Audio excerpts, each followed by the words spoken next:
सच्चिदानन्दरूपाय विश्वोत्पत्त्यादिहेतवे तापत्रय विनाशाय श्रीकृष्णाय वयं नमः। ध्यानं समर्पयामि, अक्षतैः आवाहनं समर्पयामि, आसनार्थे पुष्पं समर्पयामि। श्रीमद्भागवत महापुराणाय नमः। आसनार्थे पुष्पं समर्पयामि, पाद्यं जलं समर्पयामि। त्रिपादोर्धौदयतुरुगः पादोश्ययः भवत् पुनः ततो विख्वं व्यक्रामसा सनानसने अभि। आवाहनं समर्पयामि, सर्वोपचारार्थे गन्धाक्षतपुष्पाणि समर्पयामि। पावकानः सरस्वती वाजेभिर्वाजनीवते यज्ञं वस्तुधिया वसु। नमो देव्यै महादेव्यै शिवायै शततं नमः। नमः प्रकृत्यै भद्रायै नियता प्रणता स्मतां। क्लीं वाङ्मयमूर्ते नमो अक्षरब्रह्मणे नमः। श्रीमद्भागवत महापुराणाय नमः। पुष्पमालिकां समर्पयामि। सरस्वती नमस्तुभ्यं वरदे कामरूपिणी विश्वरूपे विशालाक्षी विद्यां देहि सरस्वती सरस्वत्यै नमः। पुष्पमालिकां समर्पयामि। भूमिदेवागजनमाशीतं विप्रपुरुषोत्तम प्रत्यक्षो यज्ञपुरुषः अर्घोऽयं प्रतिगृह्यताम्। अर्घोऽयं प्रतिगृह्यताम्। गन्धविलेपनं नमोऽस्तु ते व्यासविशालबुद्धे फुल्लारविन्दो यतपत्रनेत्रो येन त्वया भारततैलपूर्णः प्रज्वालितो ज्ञानमयप्रदीपः। यं प्रव्रजन्तमनुपेतमपेतकृत्यं त्वयपायनो विरहकातराजुहामो पुत्रेति तन्मयतया तरवोऽभिनेदुः तं सर्वभूतहृदयं मुनिमानतोऽस्मि। व्यासाय नमः, शुकाय नमः।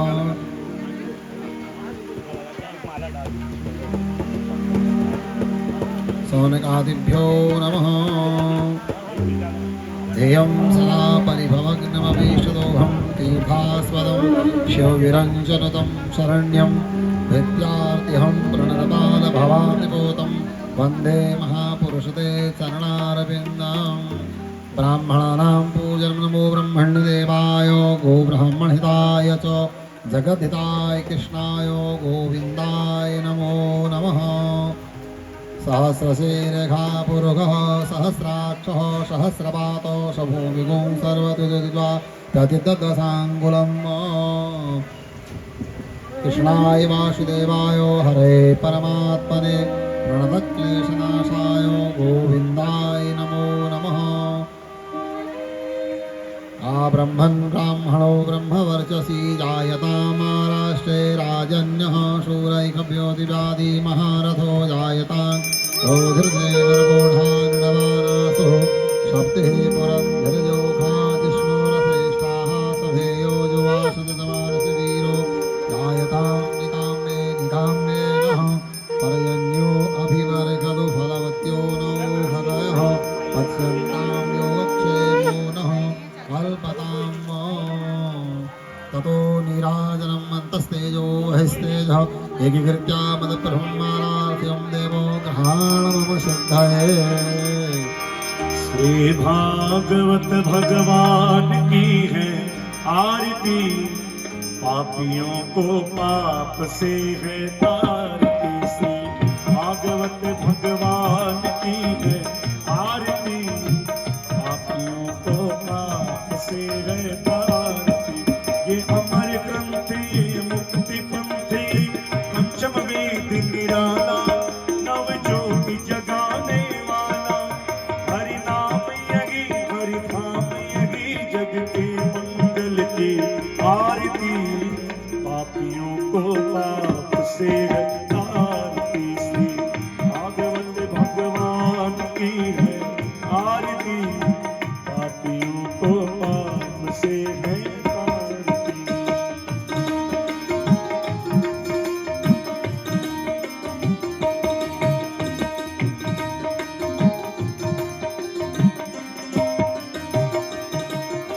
शांति गीत पावन पुनीत पापों को मिटाने वाला, हरि दर्श कराने वाला। शांति गीत पावन पुनीत पापों को मिटाने वाला, हरि दर्श कराने वाला। मधुसूदन के आरती, पापियों को आपसे है तारती। श्री भागवत भगवान की है आरती, पापियों को आपसे है तारती।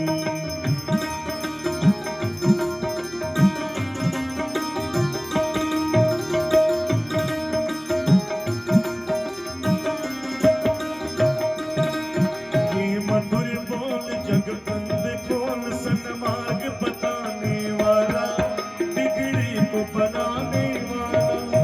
श्री राम यही घनश्याम यही प्रभु की महिमा की आरती, पापियों को आप से आरती। श्री भागवत भगवान की आरती, पापियों को आप से आरती। जनों को भवसागर से आरती, पापियों को आपसे है तारती। जलेन शीतलीकरणं स्वेदेवताभिवन्दनम् आत्माभिवन्दनम् मन्त्रपुष्पाञ्जलिः यदनेन यज्ञमयजन्तदेवास्तानि धर्माणि सुमान्यासन्नो तेहनाकं महिमानः स्वतन्त्र यत्र पूर्वे साध्याः सन्ति देवाः। ॐ राजाधिराजाय प्रसय्यसाहिने नमो वयं वै श्रवणाय कुर्महे समे कामान् कामकामाय मह्यं कामेश्वरो वै श्रवणो दधातु।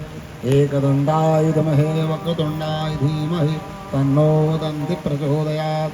नारायणाय नमः वासुदेवाय धीमहि तन्नो विष्णुः प्रचोदयात्। तत्पुरुषाय नमः महादेवाय धीमहि तन्नो रुद्रः प्रचोदयात्। नानासुगन्धिपुष्पाणि यथा कालोद्भवानि च पुष्पाञ्जलिर्मया दत्तो गृहाण परमेश्वर। श्रीमद्भागवत महापुराणाय मन्त्रपुष्पाञ्जलिं समर्पयामि। चार प्रदक्षिणा कलिंगे नमो यानि कानि च पापानि जन्मान्तर्गतानि च तानि सर्वाणि नश्यन्ति प्रदक्षिण पदे पदे। पापोऽहं पापकर्माहं पापात्मा पापसम्भो त्राहि मां पुण्डरीकाक्षो सर्वपापहरो भव सर्वकष्टहरो हरो सर्वदुःखहरो हरो। प्रणाम कलिंगे भागवत जी को नमः। सर्वतार्थाय जगदाधार हेतवे साष्टांगोऽयं प्रणामस्ते प्रयत्नेन मया कृतो। वृंदावन बिहारी लाल की जय। सत्य सनातन धर्म की जय। श्रीमद् भागवत महापुराण की जय। पूज्य व्याजी महाराज की जय। धर्म की जय हो। अधर्म का लोप हो। प्राणियों में सद्भावना हो। विश्व का कल्याण हो। गौ माता की सेवा हो। भारत माता जय की हो। नमः पार्वती पतये हर हर हर महादेव। जय जय श्री राधे जय जय श्री राधे जय जय श्री राधे श्याम। हरिओम। श्री राधे श्री राधे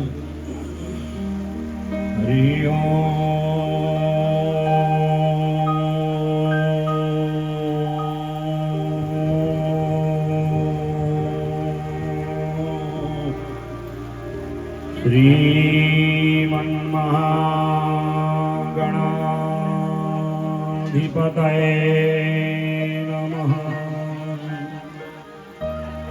श्रीमन्मङ्गलमूर्तये नमः।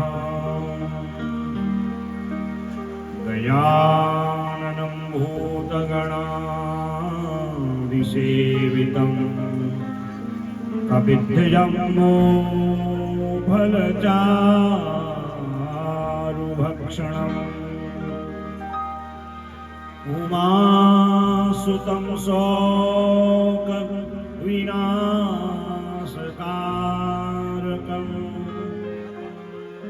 नमामि विघ्नेश्वरपादपङ्कजम्।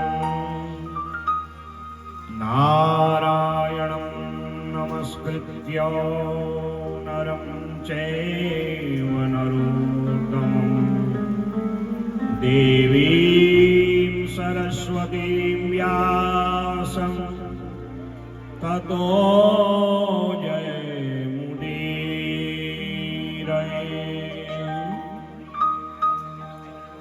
अखण्डमण्डलाकारं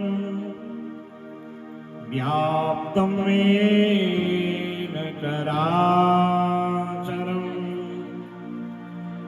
तत्पदं दर्शितं येन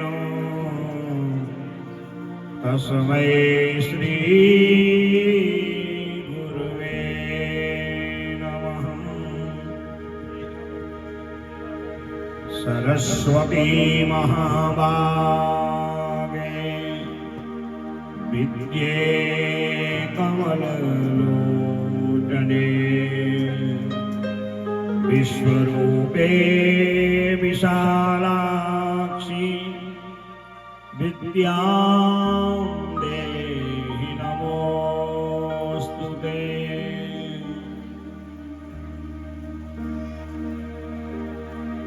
यं ब्रह्मा वरुणेन्द्ररुद्रमरुतः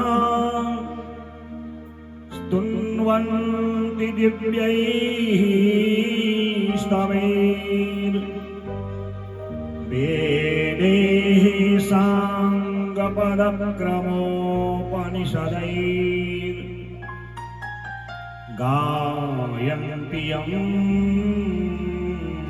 सामगाः। ध्यानावस्थिततद्गतेन मनसा पश्यन्ति यं योगिनो यस्यान्तं न विदुः सुरासुरगणा देवाय तस्मै नमः। यं प्रव्रजन्तमनुपेतमपेतकृत्यं द्वैपायनो विरहकातर आजुहाव पुत्रेति तन्मयतया तरवोऽभिनेदु स्तं सर्वभूतहृदयं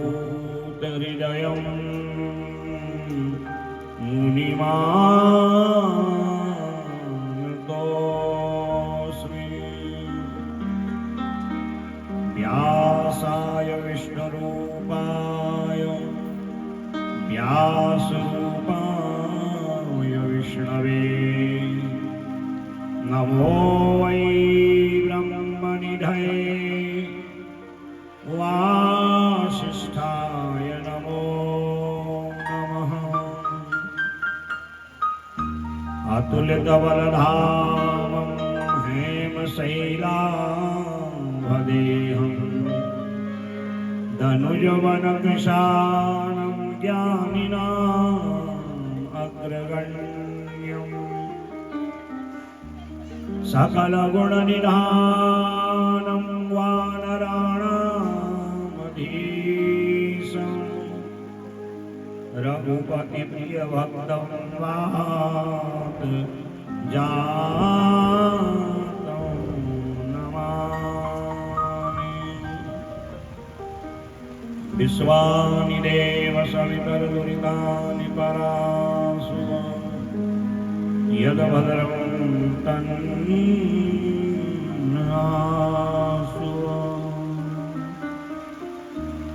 जय जय श्री राधारमण जय जय नवल किशोर जय गोपीचित चोर प्रभु जय जय माखन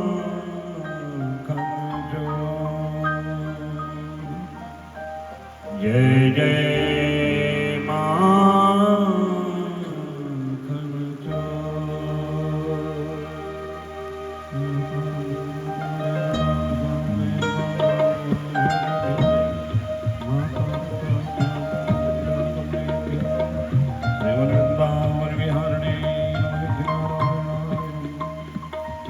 श्रीमद्भागवत महापुराण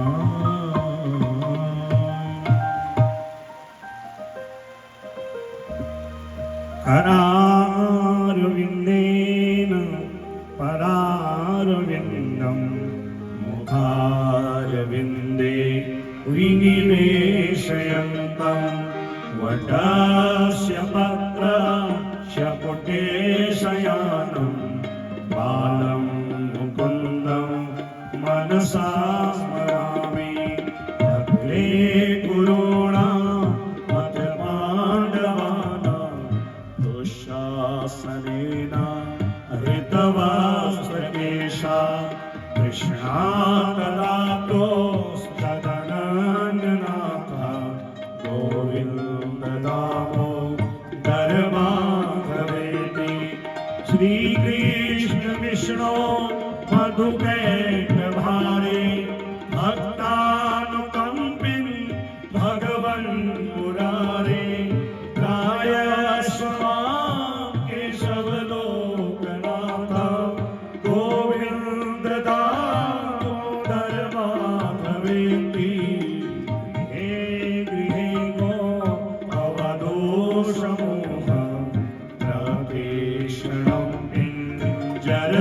पिञ्जरसायिकाणां स्मरतिरं वाचयितो प्रवृत्तो गोविन्द दामोदर माधवेति गृहे गृहे गोपवधू कदम्बा सर्वे मिलित्वा समवाययोगे पुण्यानि नामानि पठन्ति नित्यं गोविन्द दामोदर माधवेति नारमूले वदनाभिरामं बिम्बाधरे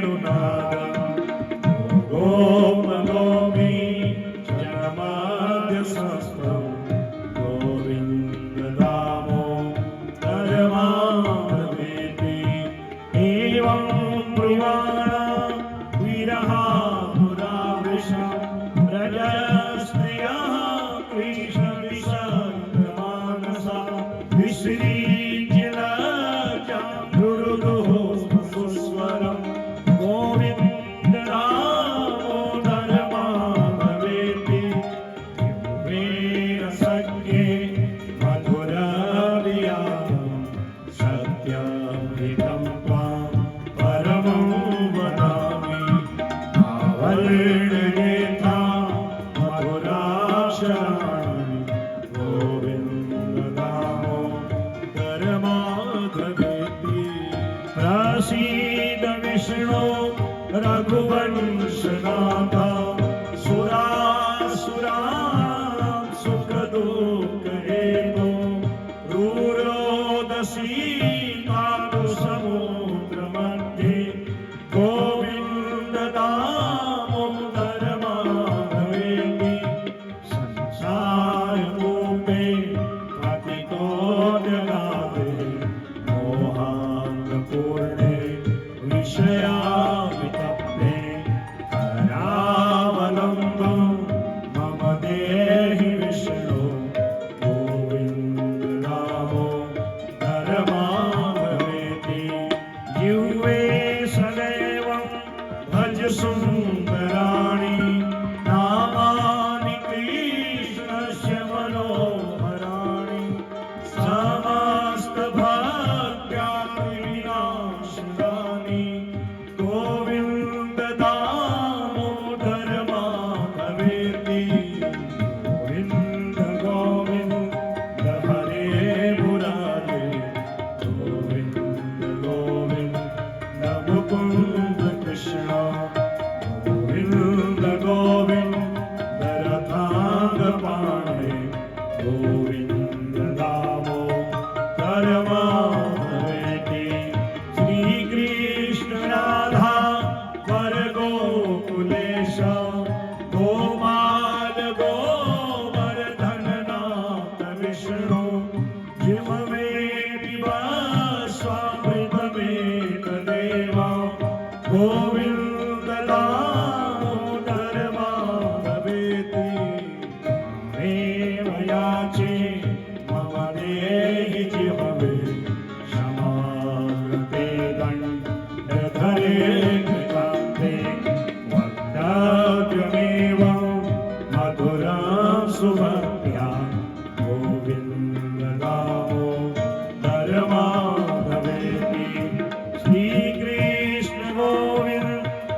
हरे मुरारे हे नाथ नारायण वासुदेव जिह्वे पिबा स्वामृतमेव देव गोविन्द दामोदर माधवेति गोविन्द दामोदर माधवेति गोविन्द दामोदर माधवेति गोविन्द दामोदर माधवेति गोविन्द दामोदर माधवेति।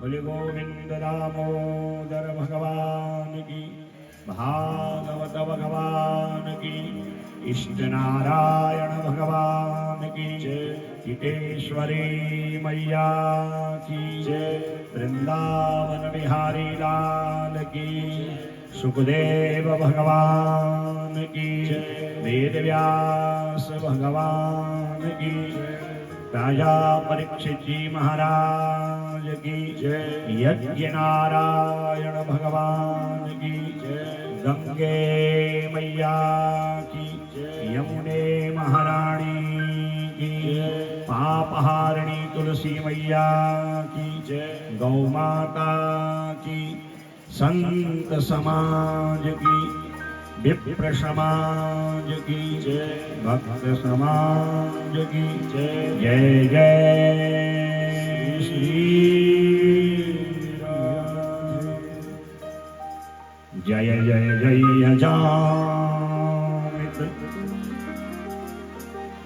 जय जय जय जामजित दोष गृभीत गुणाम, त्वमसि यदात्मना समवरुद्ध समस्त भगः, अगजगदोक सामखिल सत्य बवोधकते, क्वचिदयात्मना च चरतोऽनुचरे निगमः।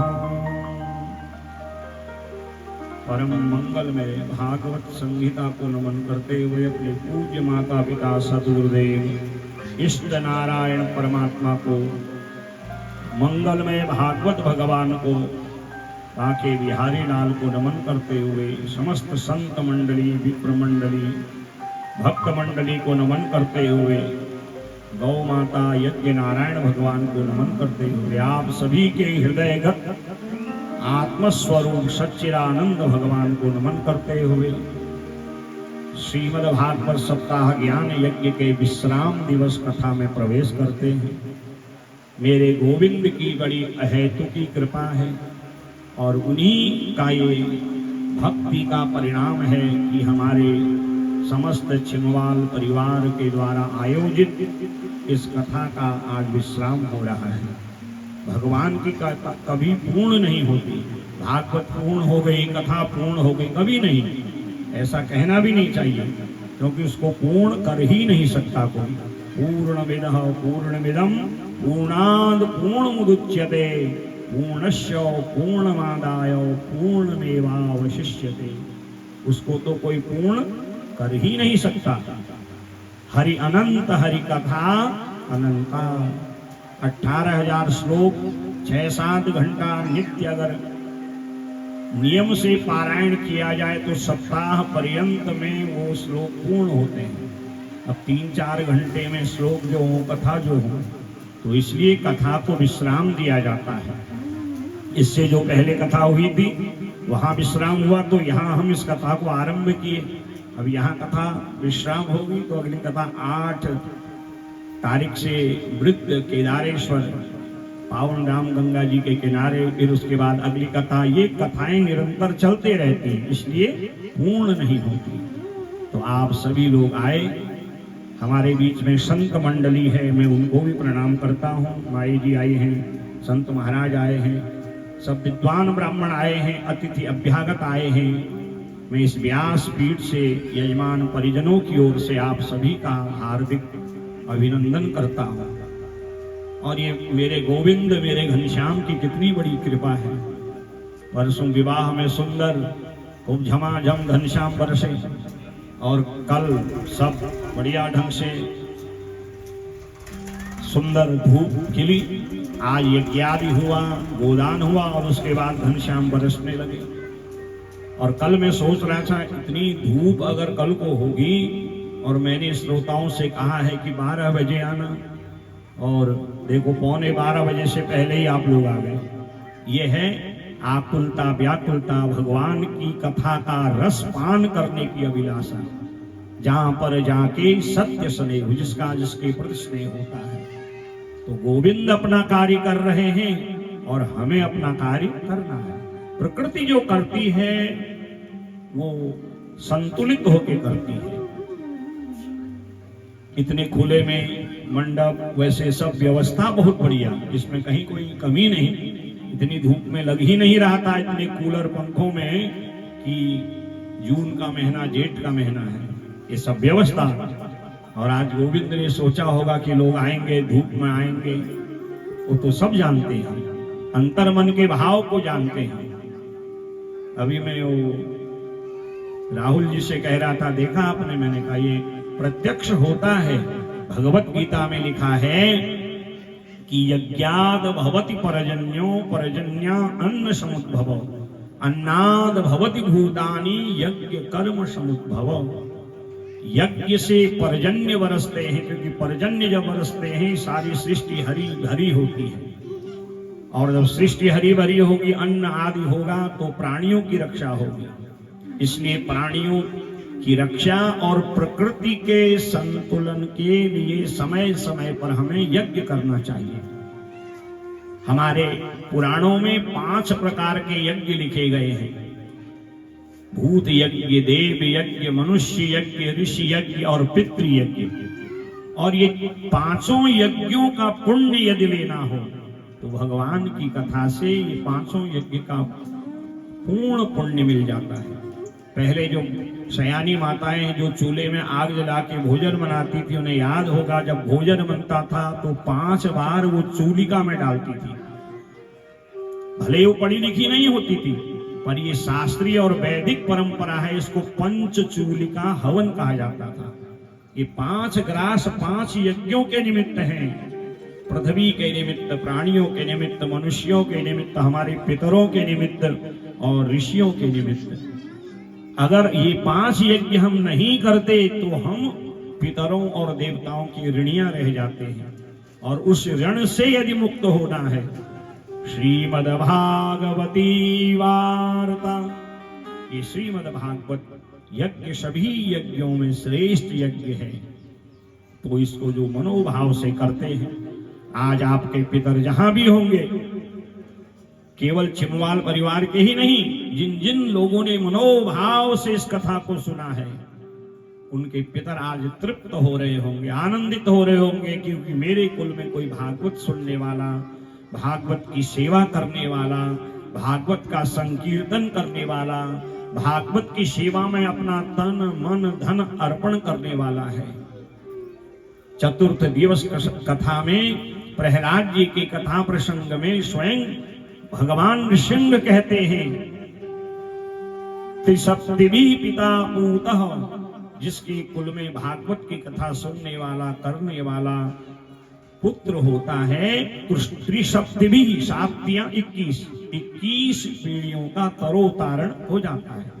और यदि आज भी इस कलयुग में कोई मनोभाव से कथा करे, उसका प्रत्यक्ष फल मिलता है। यज्ञ के पश्चात वर्षा होती है, प्राणियों की उसमें रक्षा का लक्ष्य है। ये वैज्ञानिक प्रमाण भी है कि यज्ञ के धुएं से पर्जन्य बनते हैं।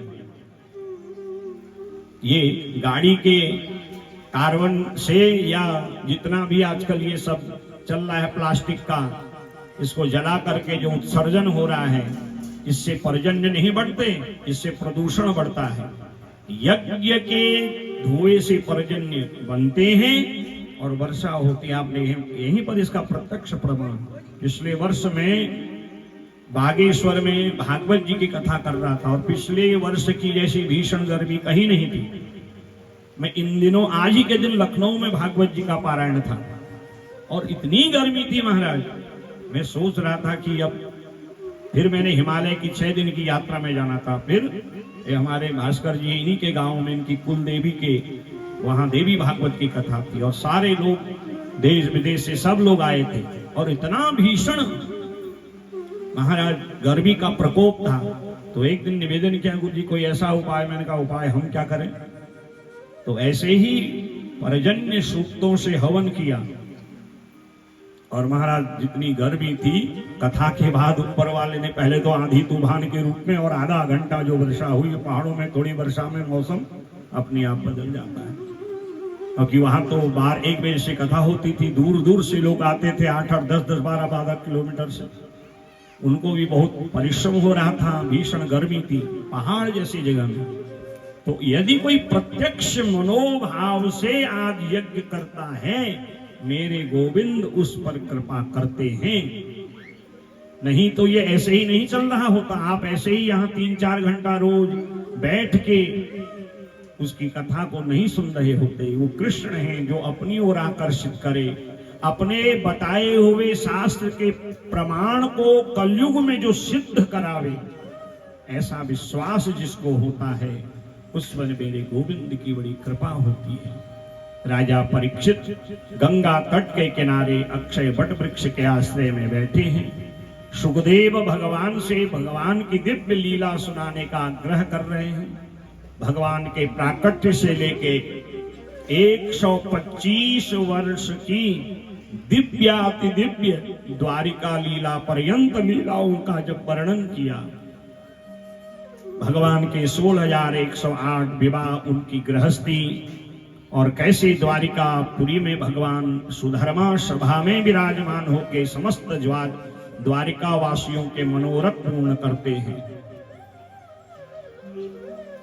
सुदामा जैसे ब्राह्मण पर भगवान की अहेतु की कृपा बरसी और उन्हें स्वयं राज सुख प्रदान किया है। वेद आकर के भगवान की दिव्य स्तुति करते हैं कि हे अजित, आपको कौन जीत सकता है। 50 श्लोकों में वेद दिव्य स्तुति करते हैं। जय जय जय अजा मजित जोष गृभीत गुणाम त्वमसि यदात्मना समवरुद्ध समस्त भगः अगज गदोक सामखिल शक्य बबोदकते क्वचिदया क्वचिदजयात्मना च चरतोऽनुचरे निगमः। हे अजित, आपको कोई जीत नहीं सकता। आप निरंतर अप्रमेय अजेय हैं।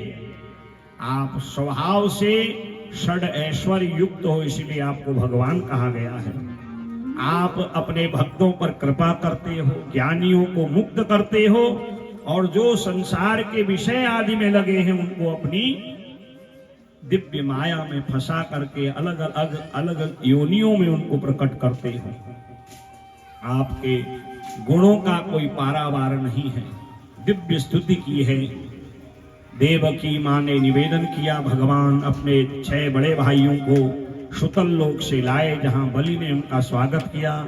मां देवकी ने उन 6 पुत्रों को जिनको कंस ने मारा था, वो तो भगवान है। कर्तुम अकर्तुम अन्यथा कर्तुम शक्तः, जो असंभव को संभव कर दे। जहां पर सारा विज्ञान शून्य हो जाता है, बड़े बड़े वैद्य, चिकित्सक, डॉक्टर, सारी टेक्नोलॉजी जहां फेल और समाप्त, वहीं से फिर अध्यात्म आरंभ होता है। और आध्यात्म चिंतन से जो हमारा मस्तिष्क है, सुपर कंप्यूटर है। बस इसका प्रयोग करना है। मन आपका माउस की तरह है, बुद्धि मॉनिटर का एक प्रोग्राम है। ये इंद्रियां सब एक प्रकार का बहुत बड़ा नेटवर्क है। अब आपने कहां पर उसको लाना है, कैसे अपने जीवन का निर्वाह करना है।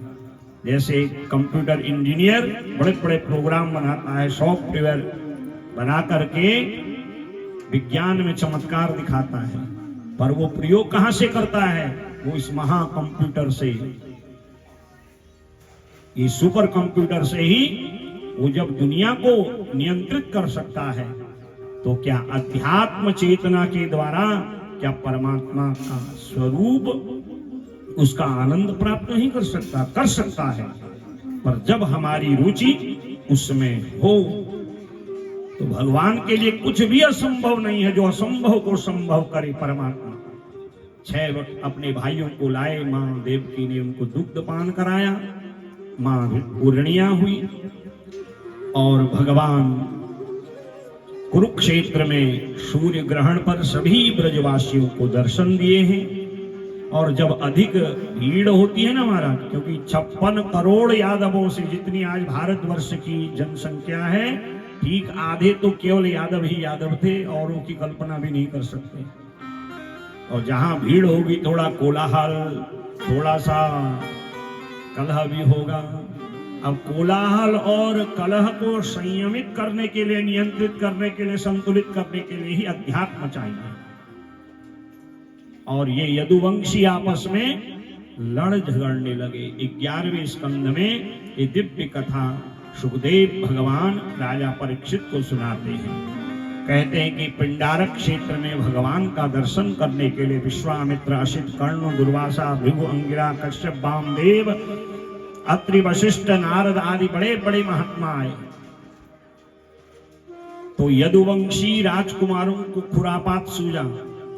जाम्बवती के बेटा सांब सहित अनेक राजकुमार महात्माओं की परीक्षा लेने गए। कभी किसी संत ब्राह्मण श्रेष्ठ की कभी परीक्षा भूल के भी मत लीजिए। किसके अंदर कितना ज्ञान विज्ञान है, अगर ऐसा भाव करके यदि आप परीक्षा लोगे तो केवल आपको पश्चाताप होगा। और उसका प्रमाण ये यदुवंशी राजकुमार है। एक को स्त्री का भेष धारण करवाया, स्त्री के वस्त्र आभूषण पहनाए, पेट में ऊंचा ऊंचा कपड़ा बांध दिया और महात्माओं को प्रणाम, कुशल मंगल, उनकी सेवा छोड़ महात्माओं से कहते हैं, यदि आप त्रिलोक का ज्ञान जानने वाले हो अर्थात त्रिकालज्ञ हो तो बताओ ये देवी के गर्भ से बेटा होगा या बेटी? प्रशोष्यन्ति पुत्र कामा किंचित् जनयिष्यति जनिष्यति ओ मंदा मुसलम कुल नाशनम। बेटा होगा बेटी? महात्माओं ने ध्यान किया ये कौन है देवी, और ध्यान में, क्योंकि ऋषि माने ऋषयः मंत्र द्रष्टारः, जो तीनों कालों को जान ले। आज की भाषा में आज के साइंटिस्ट वैज्ञानिक जिनको आने वाले समय का पूरा ज्ञान होता है और वो विश्लेषण करते हैं कि अब आने वाला समय ऐसा होगा। महात्माओं ने ध्यान किया, ओ ये भगवान के वंश के राजकुमार, जिस कुल में परमात्मा विप्रधेनु सुरसंत हित लीन मनुज अवतार, पृथ्वी का उद्धार करने के लिए जो भगवान नारायण ब्राह्मण संत ऋषियों का कल्याण करने के लिए, उनकी पीड़ा को दूर करने के लिए अवतार लिए। जो भगवान श्री कृष्ण राजसूय यज्ञ में ब्राह्मण संतों का जूठन उठाते हैं, सेवा करते हैं, और उनके कुल के ये सांब आदि राजकुमार हम महात्माओं की परीक्षा ले रहे हैं, हमारे ज्ञान विज्ञान को जानना चाहते हैं। आया महात्माओं को क्रोध, क्योंकि जब हमारी बुद्धि चंचल होने लगती है, अच्छे काम में नहीं लगती, भजन कीर्तन दुनियादारी में ही लगी रहती है, जब हम सत्कर्म से विमुख हो जाते हैं तो समझ लेना कि हमारा आने वाला समय और कठिन है। जाको प्रभु दारुण दुख दीनी, जाको प्रभु दारुण दुख दीनी, ताकि मती वही रे हरिणी, ताकि मती पहले हरिणी, सो तुम जानहु अंतर्यामी, सो तुम जानहु अंतर्यामी, पुरवहु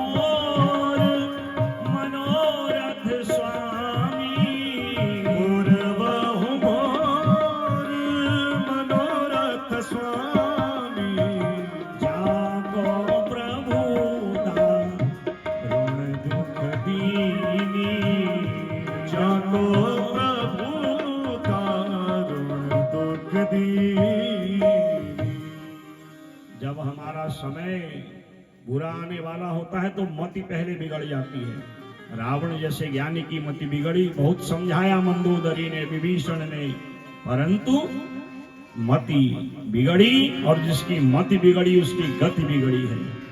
भगवान श्री कृष्ण आकर के दुर्योधन धृतराष्ट्र आदि को समझाए, पर विनाश होना था तो मति बिगड़ी, भगवान का तो अपमान किया ही, विदुर जैसे महात्मा को भी घर से निकाल दिया। तो इसलिए ये कथा के द्वारा हम आप सबको चिंतन करना चाहिए। जब हमारी मति विषयों की ओर ज्यादा जाए, बुद्धि चंचल होने लगे, हम भगवान की कथा, रामचरितमानस के पाठ से, भागवत के सत्संग से अगर विमुख हो रहे हैं, मन नहीं लग रहा, तो समझ लेना कि हमारा भयंकर कठिन समय आने वाला है। इसलिए मन को जीतिए, और नहीं तो जनश्यति ओ वंदा मुसलम कुलनाशनम। महात्माओं ने देखा, ये परीक्षा ले रहे हैं, आया क्रोध, और क्रोध आकर के उन महात्माओं ने यदुवंशी राजकुमारों को श्राप दे दिया, न बेटा होगा न बेटी, तुम्हारे कुल का विनाश करने वाला मूसल इसके गर्भ से निकलेगा। सारे यदुवंशी घबरा गए, कपड़े हटाए तो एक लोहे का जैसा धातु का मूसल। ये बातें राजकुमारों ने जब बताई तो सब शयानों ने कहा, इस मूसल को घिसिए, इसका जो चूरा है समुद्र में डाल दिया, प्रभा से समुद्र में, और उससे तलवार जैसी धार वाली घास उत्पन्न हो गई। एक छोटा तिकोना टुकड़ा जो घिसते घिसते बच गया, उसको भी समुद्र में डाल दिया। एक मछली उसको निकल गई। एक दिन एक जरा नाम का शिकारी अपने जाल को समुद्र में डालता, यही मछली फंसती है। घर लेके आया, देखा इसके पेट में तो बाण के लिए बढ़िया सा धातु मिल गई है, और उसको अपने बाण पे लगाया, धनुष बाण लेकर के जंगल की ओर गया।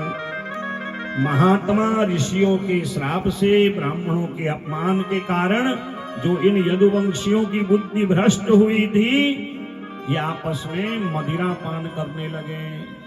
और जब व्यक्ति मदिरा पान करे, मांस खाए, तामसी पदार्थ खाए, तो समझ लेना उसका सर्वनाश का समय नजदीक आ गया है। और यही हुआ। 56 करोड़ यदुवंशी संत महात्मा ब्राह्मणों के श्राप से भ्रमित हो गए। क्या करना है क्या नहीं करना है, बुद्धि भ्रष्ट हो गई। मांस मदिरा खाते आपस में ही वो जो चूरे से घास उत्पन्न हुई है तलवार के समान, उसको एक दूसरे पर मारते और नष्ट हो जाते। जब 200-400 बचे ना, तो भगवान ने विचार किया, वैसे कराने और कराने वाले तो सब वही हैं। वो परमात्मा श्री कृष्ण द्वारिकानाथ सीधे प्रभास क्षेत्र में एक शिला के ऊपर विराजमान हुए। ऋषि महात्मा सब समझ गए। ऋषि महर्षि राजर्षि देवर्षि सिद्ध साधक ब्राह्मण उद्धव नारद अक्रूर मैत्रेय बड़े बड़े महात्मा आए, समझ गए अब कि भगवान इस धराधाम का त्याग करने वाले। आकुल व्याकुल हो गए, भगवान के चरण पकड़ लिए। कहा, प्रभु यदि आप चले जाएंगे तो पृथ्वी में हाहाकार होने लगेगा। और ये हाहाकार को देख करके वसुदेव महाराज बहुत घबरा गए। और उसी समय नारद आए। नारद जी ने कहा, शांति रखो, ये सब प्रभु की माया के ही कारण हो रहा है।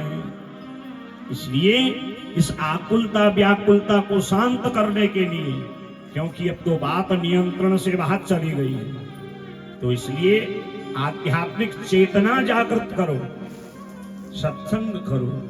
और यहाँ पर 9 योगेश्वरों के संवाद की कथा आई है। अब ये कथा इतनी लंबी है, अगर ये 9 योगेश्वर संवाद को ही सुनाऊं 4 घंटे से ऊपर चाहिए। कवि हरि अंतरिक्ष प्रबुद्ध पिपलायन आविर्हो द्रुमिल चमस और कर भाजन, ये ऋषभदेव भगवान के जो भरत आदि 100 पुत्र हुए, 9 पुत्र बड़े योगेश्वर ज्ञानी हो गए। ये एक बार भ्रमण करते, क्योंकि अवधूत थे, परिव्राजक थे, भ्रमण करते करते जनकपुरी गए। और जनक राजा तो सत्संगी हैं, इसीलिए उनको विदेह कहा जाता है। उन्होंने आज इन 9 योगेश्वरों का सम्मान किया और उनसे बड़े सुंदर प्रश्न किए। नारद जी वसुदेव जी को बता रहे हैं, आप भी ऐसे ही आध्यात्मिक चेतना को जगाओ ताकि आपकी आकुलता व्याकुलता शांत हो जाए।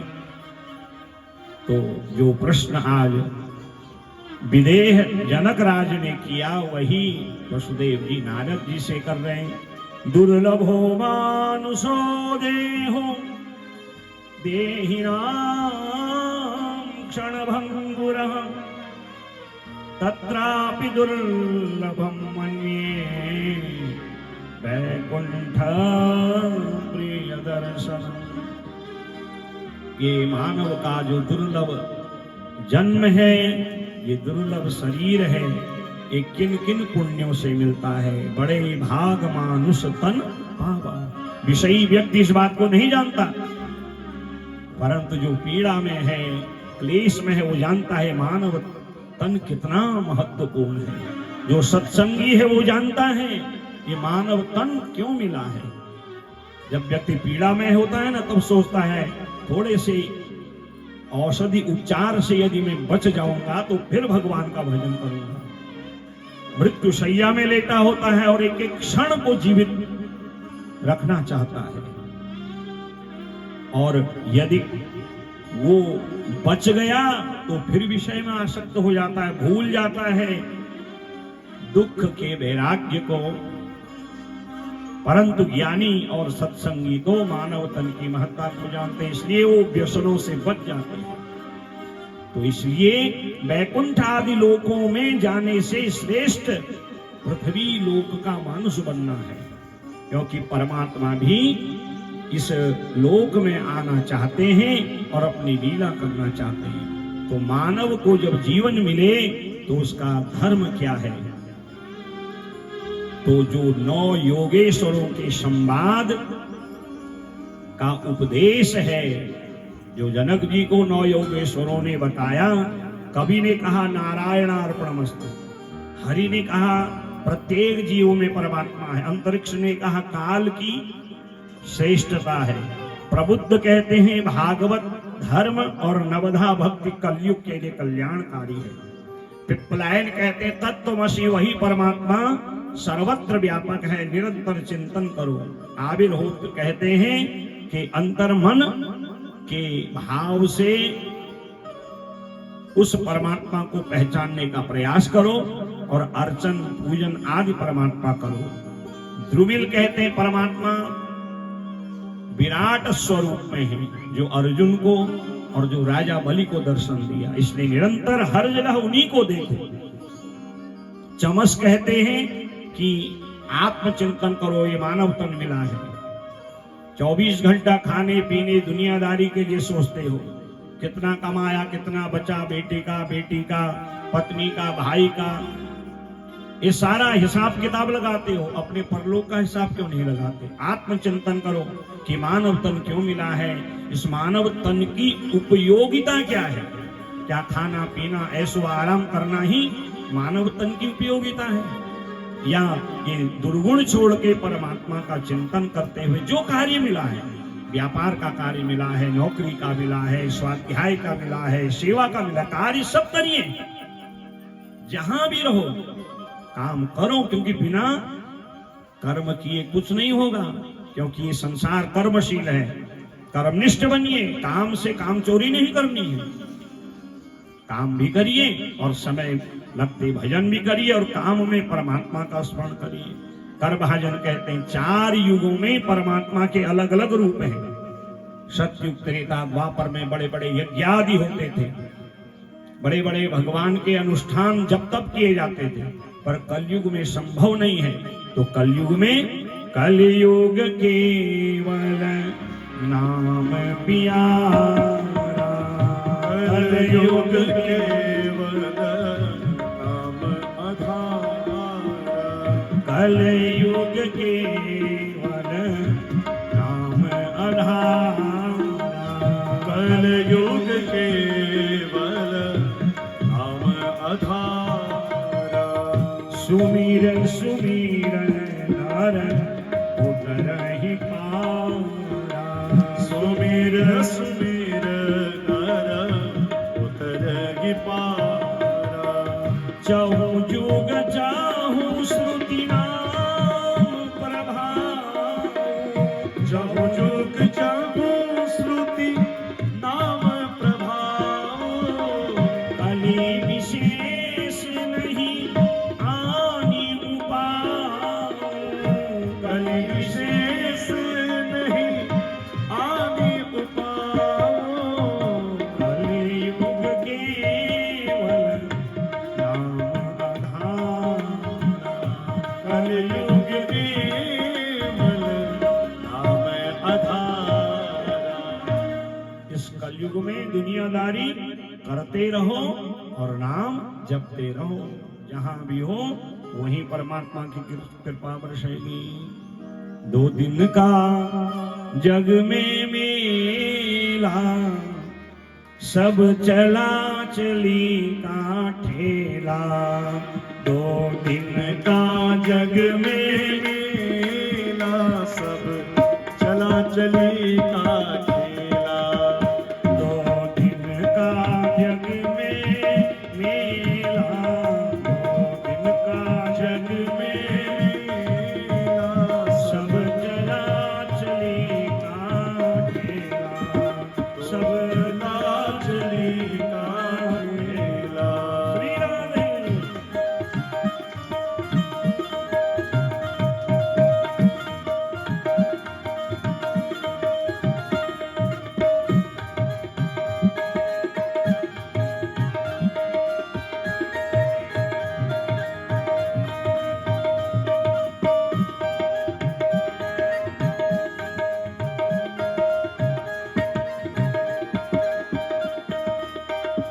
कोई चला गया कोई जाए।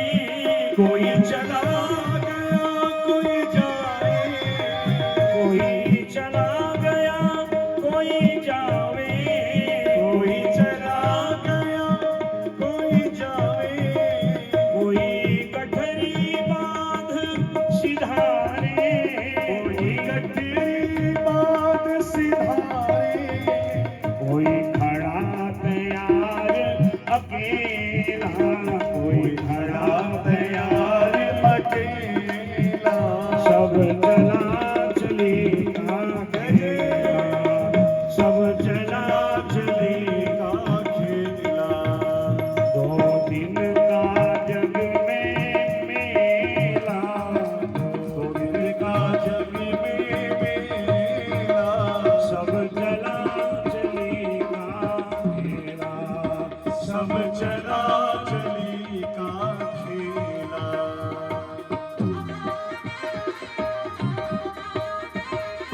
श्री राधे। मस्ती में भाव में ये मौका बार बार नहीं मिलने वाला। श्री राधे।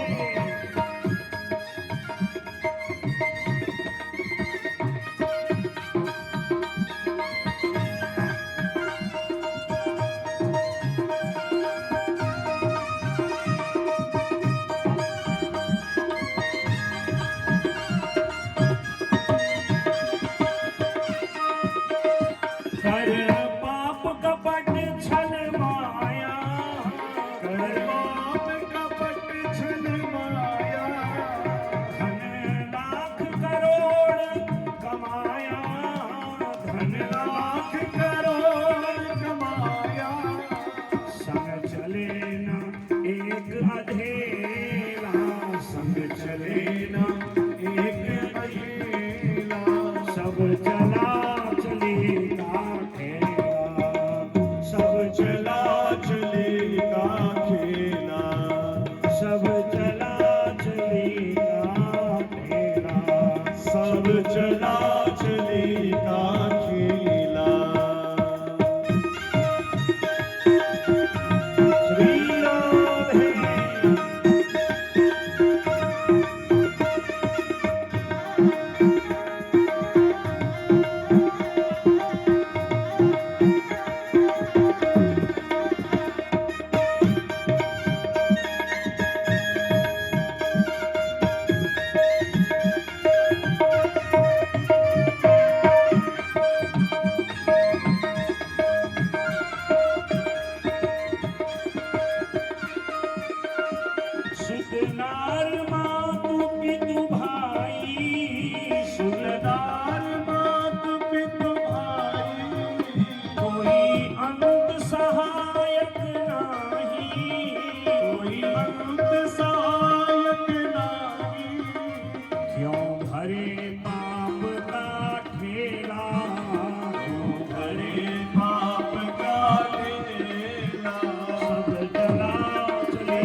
यह नश्वर सब संसारा, यह नश्वर सब संसारा, कर भजन हरि का प्यारा, कर भजन हरि का प्यारा।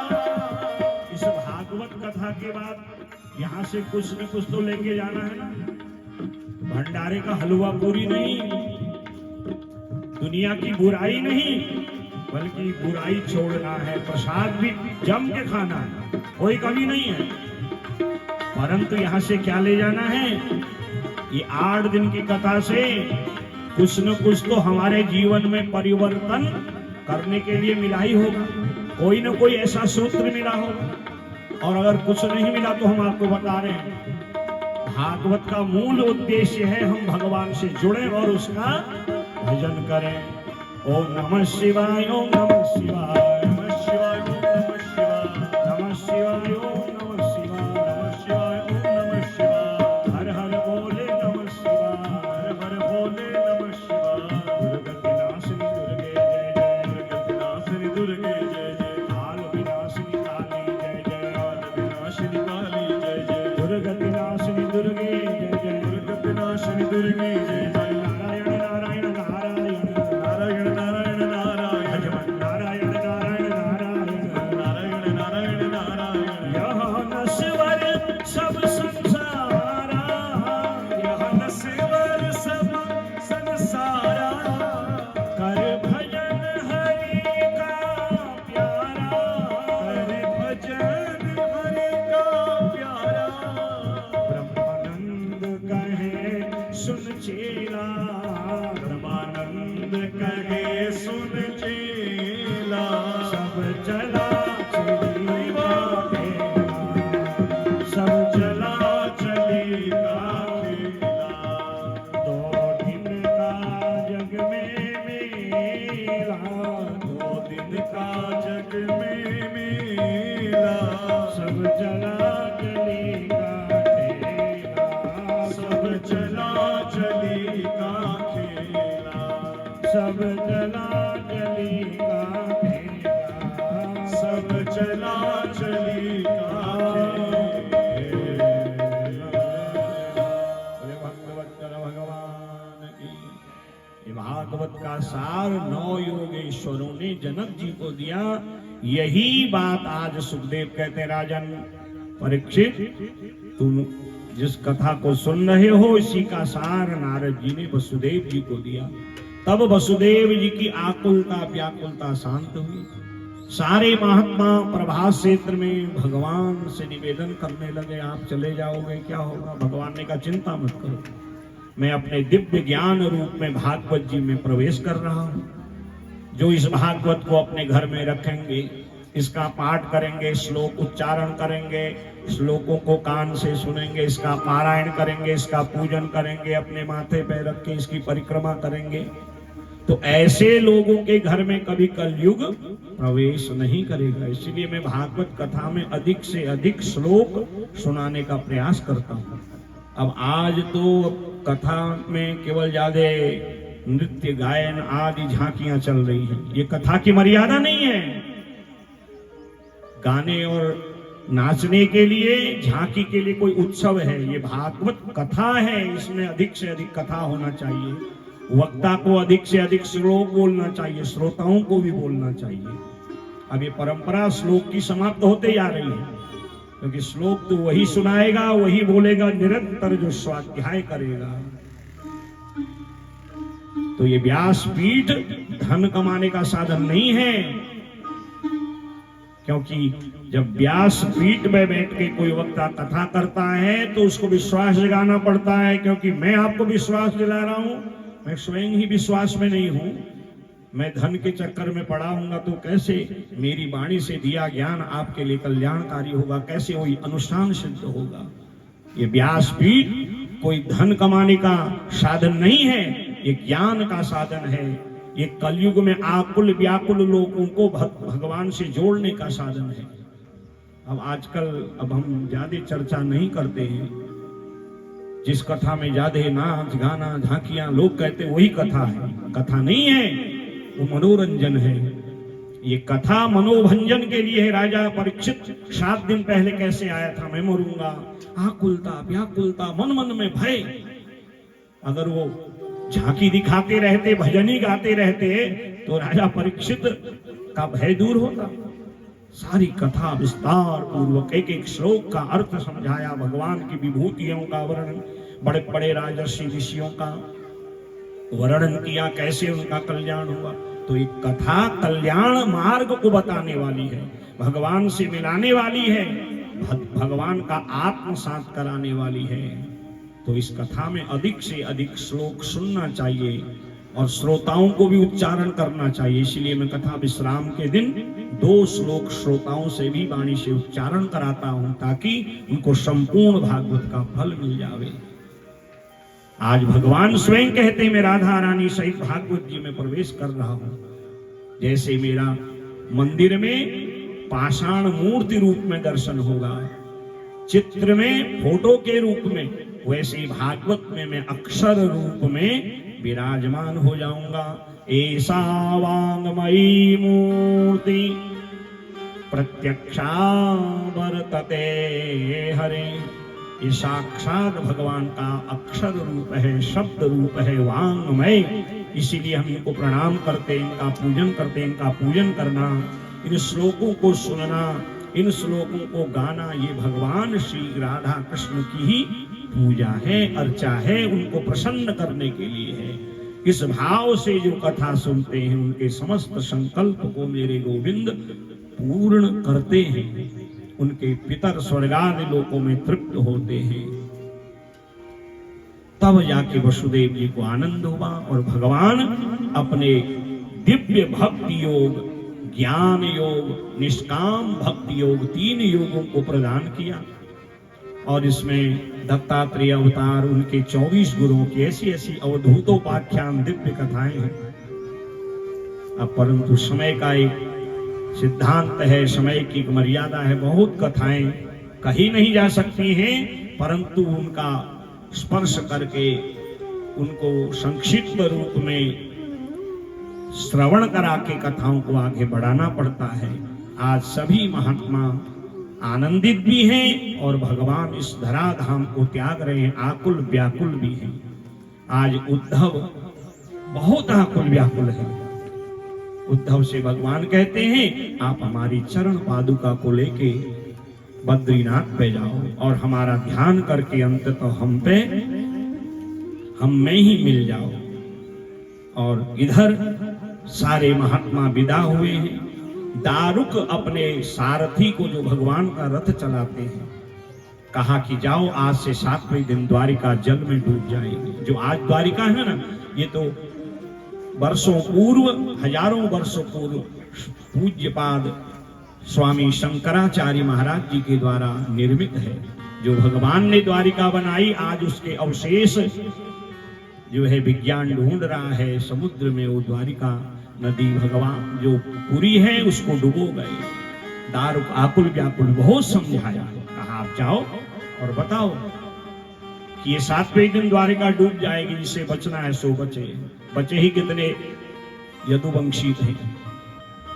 और प्रातः काल ध्यान करके भगवान बलभद्र समुद्र में प्रवेश किए। राम समुद्र वेलायाम योगमास्थाय पौरुषं तत्याज लोकं मानुष्यं संयोज्यात्मानमात्मनि।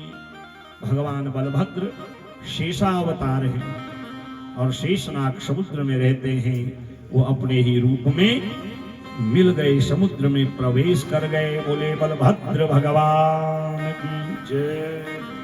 भगवान प्रभास क्षेत्र में एक शिला पर बैठे हैं। अपने बाएं पांव के ऊपर भगवान ने दायां पांव रखा है। भगवान के दाएं पांव के अंगूठा में एक चमकती हुई मणि है।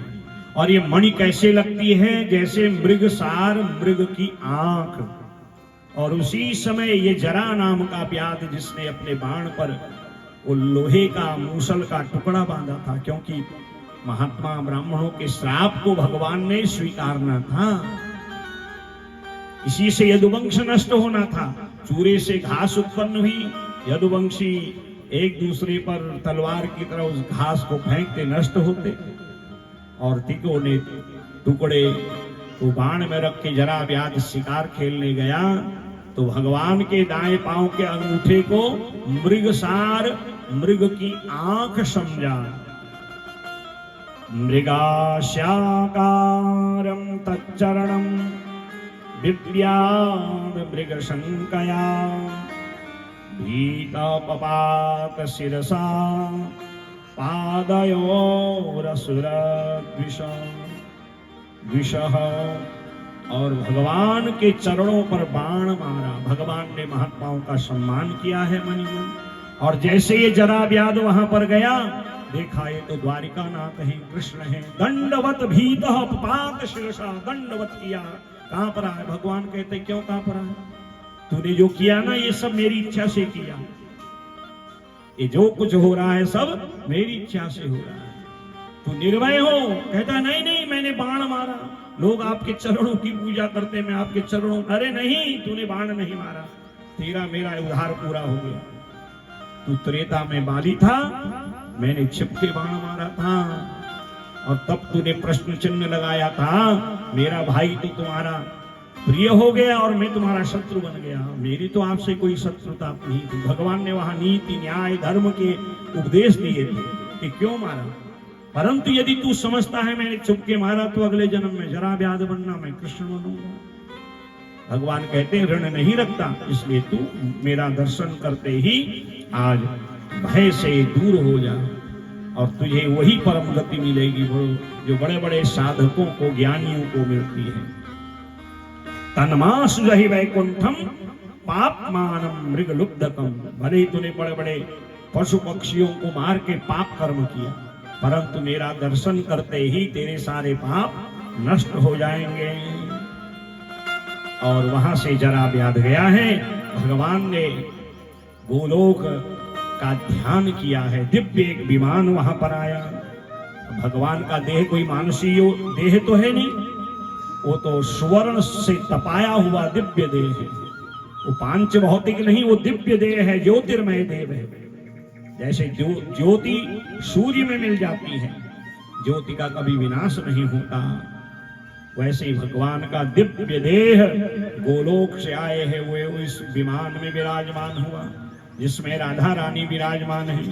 छोटे छोटे बछड़े हैं, गैया हैं।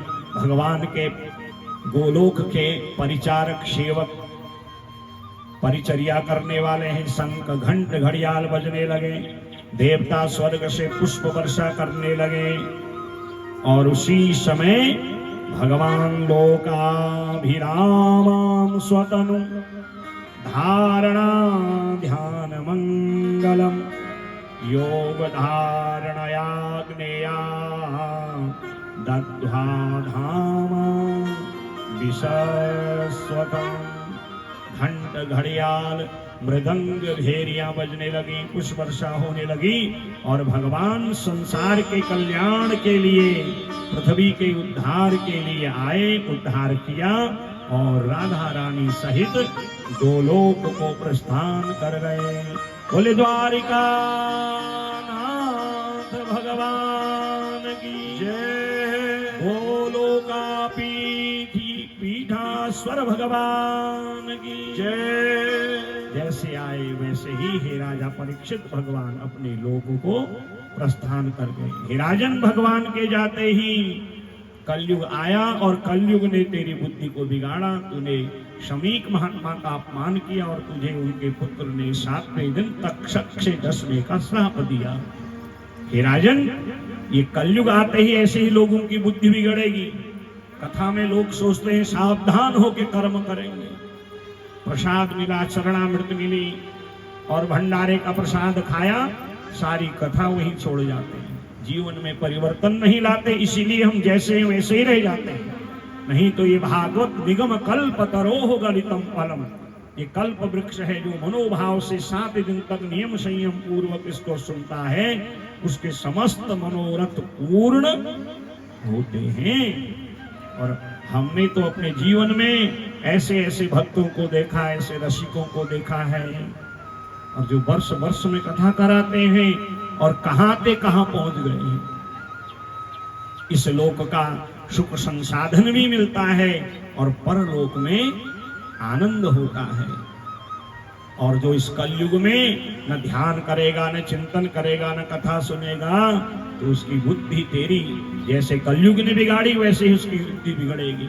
और जब बुद्धि बिगड़ती है तो फिर व्यक्ति अच्छा काम नहीं करता, वो भजन में मन नहीं लगाता कि धर्रो महाराज और काथ में आप फिर और महाराज हमको अपना काम जो चु फुर्सत रहते हैं। जब तलक है जिंदगी फुर्सत न होगी काम से, थोड़ा समय निकालो, प्रेम करो भगवान से।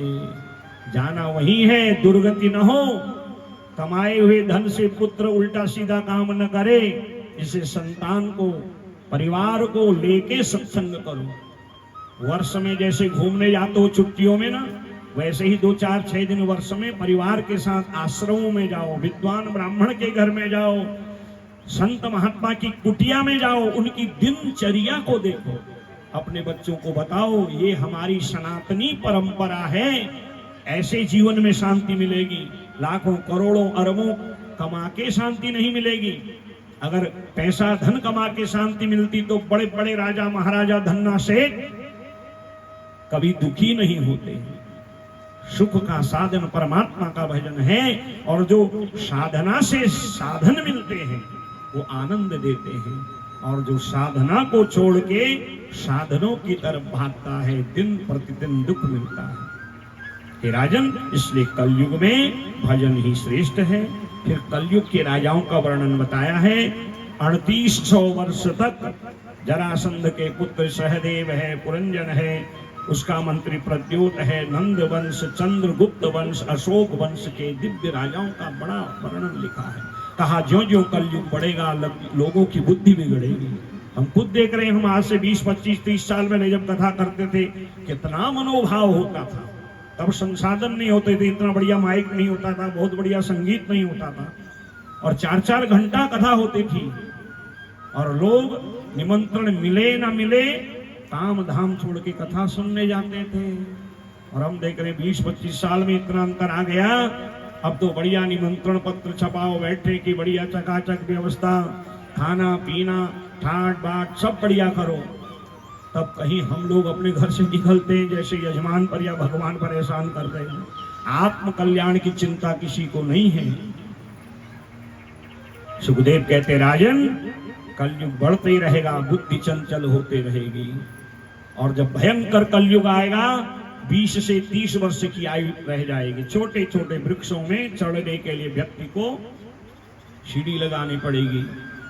एक वितस्ती और एक हाथ का मनुष्य हो जाएगा।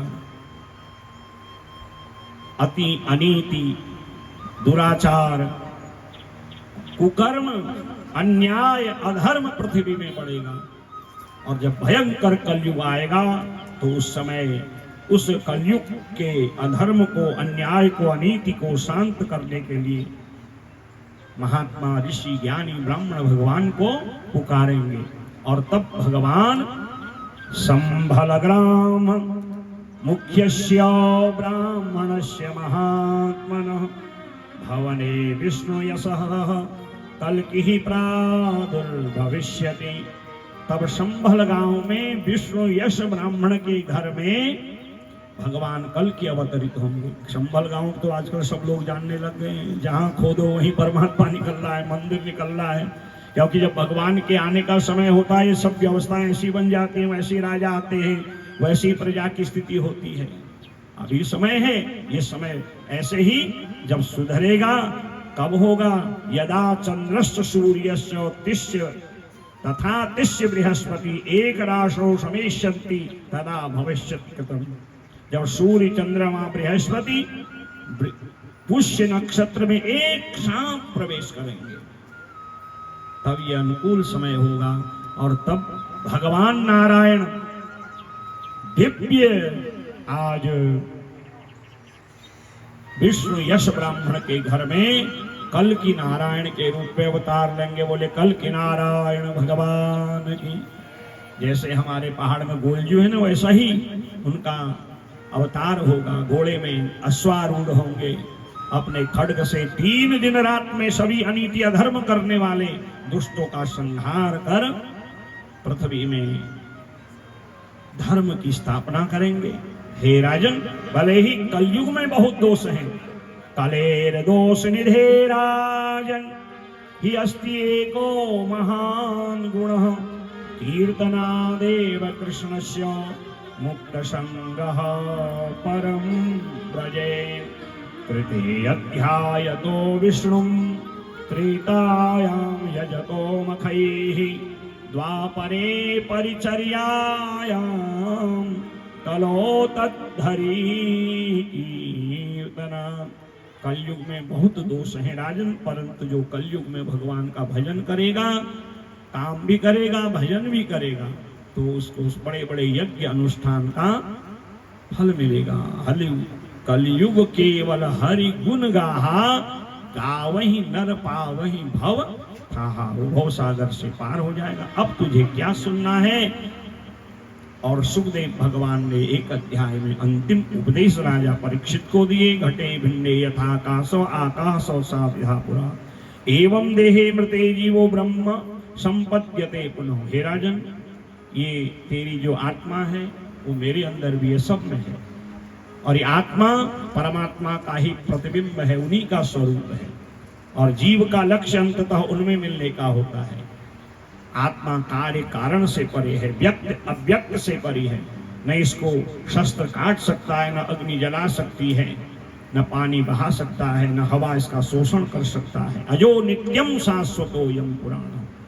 जो कुछ भी सुख दुख भोगना है, इस पांच भौतिक शरीर को भोगना पड़ता है। तेरी सुनने की क्या अब इच्छा है?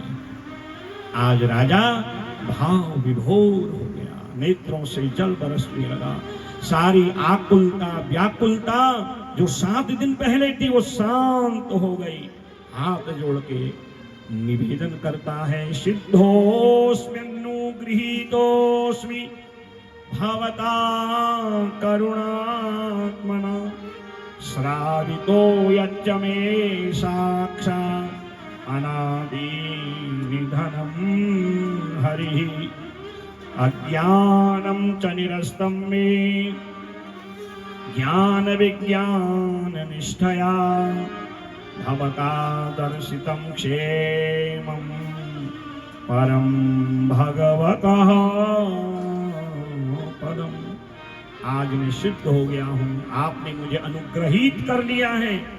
आपने जो भगवान की दिव्य भागवत कथा सुनाई, मेरा अज्ञान दूर कर दिया। अब तेरा मेरा समाप्त हो गया है। मुझे भगवान के चरणारविंद से, उनके मुखारविंद दिव्य बाकी झांकी का दर्शन हो रहा है। भवता दर्शितम क्षेमम, आपने मुझे 7 दिन की कथा में मेरे कल्याणार्थ जो भगवान की कथा सुनाई, क्योंकि भागवत है, भागवत माने जो भगवान से मिलाए, जो भगवत स्वरूप कर दे, जो उन तक पहुंचा दे। भगवतः पदम, आपने उनके चरण तक मुझे पहुंचा दिया। अब मेरा सारा मन शांत, आकुलता व्याकुलता शांत। सुखदेव कहते, राजन बस यही मैं चाहता था। और सुखदेव भगवान आशीर्वाद दिए, जैसे आए थे जन्माद्यस्यतोन्वयाद् करतश्चार्थेषु विद्यः स्वराट्, भागवत के श्लोक बोलते हुए वैसे ही अंतर्धान हो गए। बोले सुखदेव भगवान की जय। तक्षक आया है, मार्ग में कश्यप वैद्य मिला, दोनों का संवाद हुआ। तक्षक कहता है मैं राजा को काटूंगा, कश्यप वैद्य कहता है मैं जीवित करूंगा, राजा पुरस्कार देगा। परीक्षण हुआ, हरे भरे वृक्ष पे तक्षक ने डंक मारा, वृक्ष मुरझा गया। कश्यप वैद्य ने मंत्र औषधि का प्रयोग किया, पुनः हरा भरा कर दिया। तब कश्यप ने और तक्षक ने आपस में निर्णय लिया कि भाई ये ब्राह्मण का दिया श्राप है, और राजा परीक्षित सिद्ध हो गया है। उसकी आकुलता व्याकुलता मृत्यु का भय शांत हो गया है। अगर भागवत सुना के उसकी मुक्ति नहीं हुई तो भागवत पे कौन विश्वास करेगा? तक्षक ने बहुत सारा धन मणि आदि कश्यप वैद्य को दिया, लौटे। तक्षक आए, राजा के शरीर का स्पर्श किया, पर जो ज्ञान ज्योति है राजा की, जिसको ज्ञान हो गया था, वो भगवान श्री कृष्ण में ज्योति रूप में प्रवेश कर गए। बोले परीक्षित महाराज की, भागवत भगवान की। और ऐसे राजा परीक्षित ने 7 दिन तक कथा सुनी, परम गति मिली। जब पुत्र जन्मेजय को पता चला, अपने पिता का गंगा तट के किनारे अंत्येष्टि कर्म किया। समाज में अच्छे बुरे लोग होते हैं, वहां भी कुछ ऐसे लोग थे, राजा को झाड़ पे चढ़ा दिया, तेरे पिता को तो नागों ने डसा है। आ गया राजा, झाड़ पे चढ़ गया, नागों के स्वाहाकार के लिए सर्पसत्र यज्ञ कराया। वेद व्यास आए, क्या करता है, तेरे पिता पुण्य कर्म से स्वर्ग आदि लोग जा रहे हैं और तू जीवों की हत्या करके क्या नरक जाना चाहता है, अपने पितरों को नरक डालना चाहता है। डर गया, जन्मेजय चरण पकड़े हैं। तब ये प्रसंग देवी भागवत में आता है। तो जो सर्पसत्र का पाप राजा जन्मेजय ने किया, देवी भागवत सुन करके वो निष्पाप हुआ और भागवत के प्रसाद से राजा परीक्षित परम मोक्ष धाम को प्राप्त हो गए। सूत महाराज कहते हैं, ऋषियों, जो 7 दिन पहले आपने भागवत संबंधी प्रश्न किया था, मैंने वो सारी कथा शुक परीक्षित संवाद में आपको सुनाई। एक अध्याय में भगवान के प्रलय और भगवान के नित्य रहने का यहाँ पर कथा है कि बाल मुकुंद भगवान कैसे अपने भक्तों पर कृपा करते हैं। मार्कंडेय जी को कैसे बाल मुकुंद भगवान ने दर्शन दिया। भागवत के अंग उपांगों का वर्णन है और 12वें स्कंद के 12वें अध्याय में संक्षिप्त भागवत है। कभी रामचरितमानस को पढ़िए, उत्तरकांड में 8-10 चौपाइयां हैं जिसमें संक्षिप्त रामायण है। पूरी रामायण पढ़ने का मौका ना मिले तो वो 8-10 चौपाइयां पढ़ लीजिए तो रामायण का फल मिलता। वैसे ही 12वें स्कंद के 12वें अध्याय को जो सुनते हैं, पढ़ते हैं, संपूर्ण भागवत का उनको फल प्राप्त होता है। सबसे पहले भक्ति ज्ञान वैराग्य की कथा है, फिर धुंधकारी की कथा जिसमें गोकर्ण जी ने कथा सुना के उनको मुक्त किया। एक अध्याय में भागवत की विधि। प्रथम स्कंद में 19 अध्याय हैं जिसको अधिकारी कथा कहा जाता है। भागवत संबंधी ऋषियों के प्रश्न है। नारद जी के द्वारा भागवत लिखने के लिए वेद व्यास जी को प्रेरित करना। नारद अवतार का वर्णन। परीक्षित राजा के गर्भ में आना और उनके जन्म की कथा। भीष्म पितामह की मुक्ति का वर्णन। कलयुग के द्वारा राजा परीक्षित को मोहित करके अपने वशीभूत करना, जिसके कारण 36 वर्षों तक चक्रवर्ती सम्राट रहा राजा परीक्षित मोहित हो गया और शमीक महात्मा का पान करने के कारण सिंह से श्राप मिला है। राजा अपना राजकाज मारकर अपने पुत्र जन्मेजय को सौंप के आए। गंगा तट पर सुखदेव आदि महात्माओं से मिलन हुआ और अपनी मुक्ति आकुलता व्याकुलता के लिए प्रश्न किया है। द्वितीय स्कंद में 10 अध्याय हैं जिसको ज्ञान लीला कहा जाता है। एक अध्याय में सुखदेव जी ने सारे जीवन को समझाया।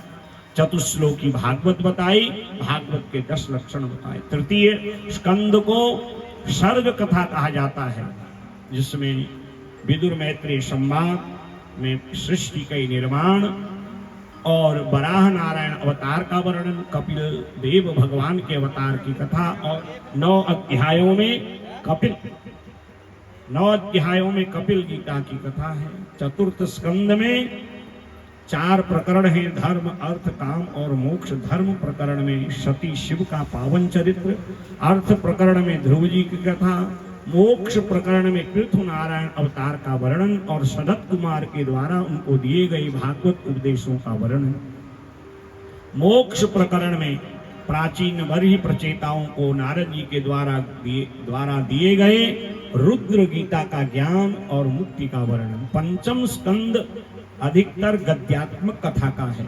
प्रियव्रत चरित्र है, ऋषभदेव अवतार, भरत जी का पावन चरित्र और भरत जी के 3 जन्मों का वर्णन और रहुगण को उपदेश देके मुक्त होना और भवाटवी, खगोल, भूगोल, ज्योतिष चक्र, नवश्चर्ग, स्वर्ग आदि 14 ब्रह्मांडों का नरकों का वर्णन। 6ठे स्कंद में अजामिल की कथा, प्रचेताओं का वर्णन, दक्ष के द्वारा दिए गए नारद जी को श्राप की कथा, चित्रकेत और वृत्तासुर की कथा। सप्तम स्कंद में परम भागवत प्रहलाद जी की कथा, निशंग अवतार का वर्णन और वर्णाश्रम चतुष्टय की कथा है। अष्टम स्कंद मनवंतरों का है। 14 मनवंतरों में भगवान के अवतार का वर्णन, गजेंद्र मोक्ष, वामन अवतार धन्वंतरी, भगवान कूर्म मोहिनी अवतार का वर्णन, मत्स्य अवतार का वर्णन। 9वें स्कंद में वंशानुचरित है, ब्रह्मा से कैसे ये सृष्टि आरंभ हुई, राम अवतार का वर्णन है। सूर्य वंश, चंद्र वंश, पुरुवंश, कुरुवंश का विस्तार वर्णन।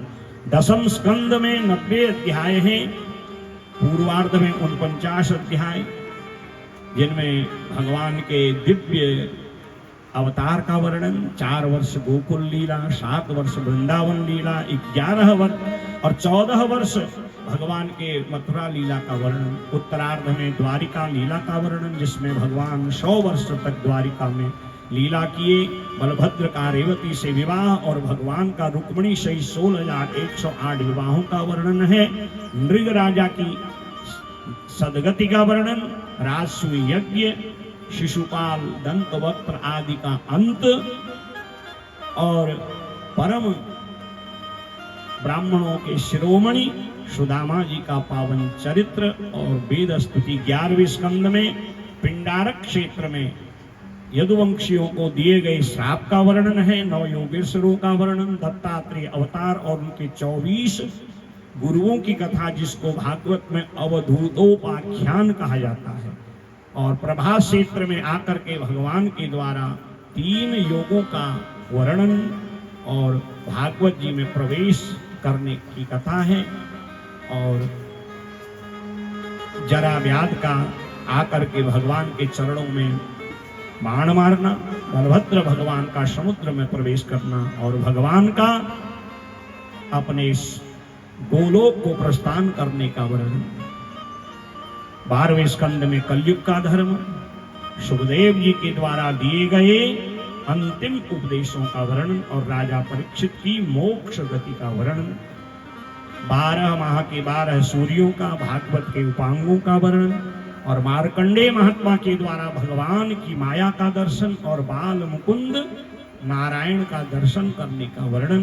और 12वें अध्याय में संक्षेप में ये संपूर्ण भागवत की कथा और नमः करके, प्रणाम करके, नाम संकीर्तन की महिमा बता के भागवत जी को प्रणाम किया गया। यम ब्रह्मा वरुणेन्द्र रुद्र मरुतः स्तुन्वन्ति दिव्यैस्तवैः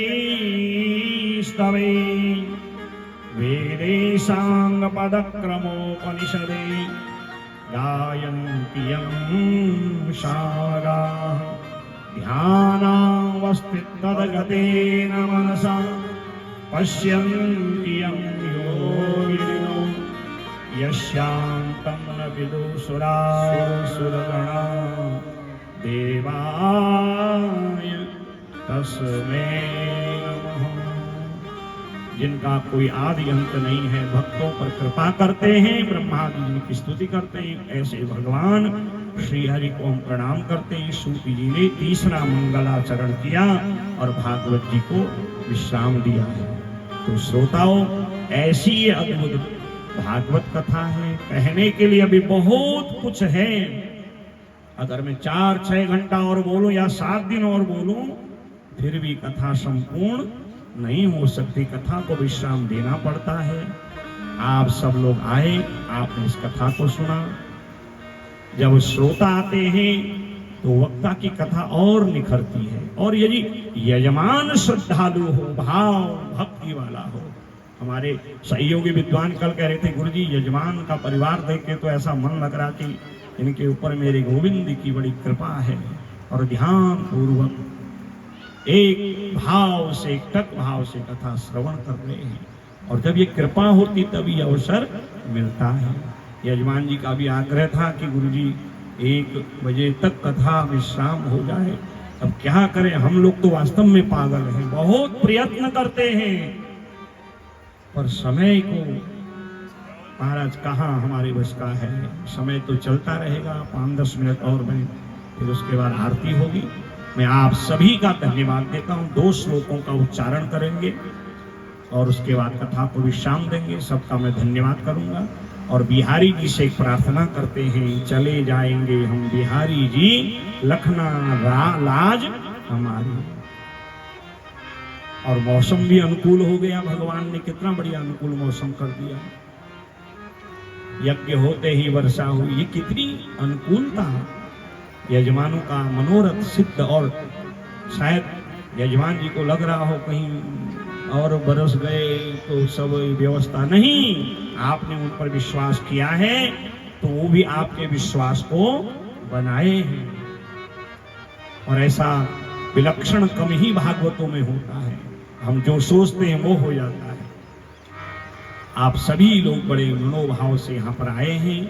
आइए बिहारी जी से इस भागवत के द्वारा एक प्रार्थना कर लेते हैं, 5-7 मिनट और, क्योंकि आगे की भी व्यवस्था है ना महाराज। ये भंडारे में ज्यादा भीड़ हो जाएगी, धक्का मुक्की नहीं होनी। मैं तो आजकल ज्यादा भीड़ से डरता हूँ महाराज। अभी नवंबर में हल्द्वानी में कथा थी, इतनी भीड़ हो गई, मैंने पहले हाथ जोड़े महाराज व्यास गद्दी पे। एक तो प्रेम से आना और भंडारे में प्रेम से खाना। कहीं कोई सयाना, कोई बच्चा धक्का मुक्का लग गया तो वो पहले पुलिस आएगी, ब्याह से कहेगी महाराज ये क्या करा है, कौन कथा के भाव, सारा कथा रस। इसलिए आपसे निवेदन है मेरा हाथ जोड़ के, भंडारे में जो दूर दूर के लोग हैं वो पहले प्रसाद लें। माताएं यहाँ पर भजन करेंगी, 2-1 भजन हमारे संगीत के विद्वान सुनाएंगे, आप लोग भजन करें। और जो अतिथि है पहले उनको भोजन, भंडारा, महाप्रसाद, और फिर मैं भी आराम से जाऊंगा, जल्दीबाजी नहीं, क्योंकि मैंने अगले कार्यक्रम के लिए फिर निकलना है, तैयारी करनी है। हमारे सहयोगी विद्वानों ने भी दूर दूर जाना है, परंतु धैर्य से 7 दिन धैर्य से किया, 1 दिन और। तो आइए बिहारी जी से प्रार्थना करेंगे कि हमें आप मत भूलना, भले ही हम भूल जाएं। चले जाएंगे हम बिहारी जी, रखना लाज हमारी। चले जाएंगे हम बिहारी जी, रखना लाज हमारी। भूल न जाना फिर भी बुलाना, भूल न जाना फिर भी बुलाना। इतनी है विनती हमारी भी। चले जाएंगे हम बिहारी जी, रखना लाज हमारी। चले जाएंगे हम बिहारी जी, रखना लाज हमारी। राधे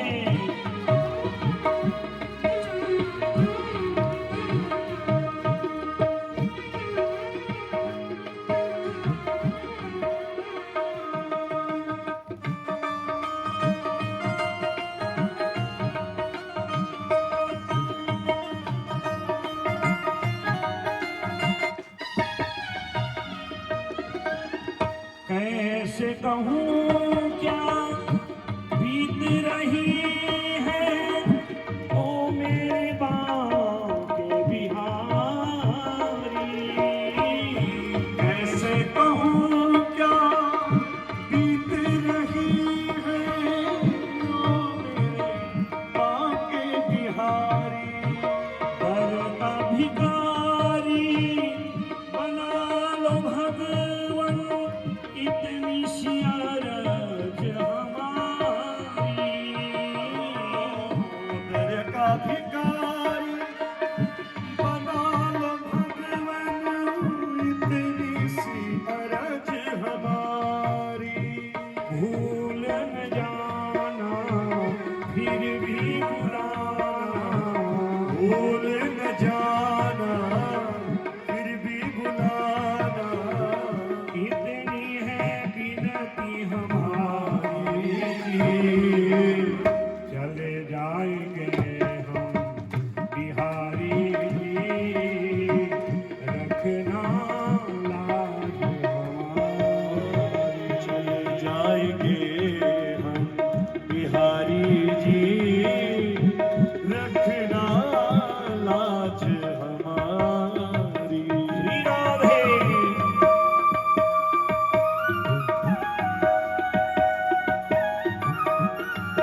कृपा हम पर निरंतर बनी रहे। सब कुछ हर लो मेरा रे मेरे दिल से कभी न जाना। सब कुछ हर लो मेरा रे मेरे दिल से कभी न जाना। एक सहारा तेरा है और दूजा न कोई ठिकाना। एक सहारा तेरा है और दूजा न कोई ठिकाना। भूल न जाना फिर भी बुलाना। भूल न जाना फिर भी बुलाना। इतनी है विनती हमारी, चले जाएंगे हम बिहारी जी। सुन लो अर्ज हमारी। चले जाएंगे हम बिहारी जी। सुन लो अर्ज हमारी। कुछ भी न तुमसे कहेंगे भगवन, चाहे जितना तड़पा लो। कुछ भी न तुमसे कहेंगे भगवन, चाहे जितना तड़पा लो। इतनी है बस चाहत मेरी, मुझको भी अपना दो। इतनी सी है चाहत मेरी, मुझको भी अपना लो। भूल न जाना फिर भी बुलाना। भूल न जाना फिर भी बुलाना। इतनी है विनती हमारी जी, चले जाएंगे हम बिहारी जी। सुन लो अर्ज हमारी। चले आएंगे हम बिहारी जी। सुन लो अर्ज हमारी।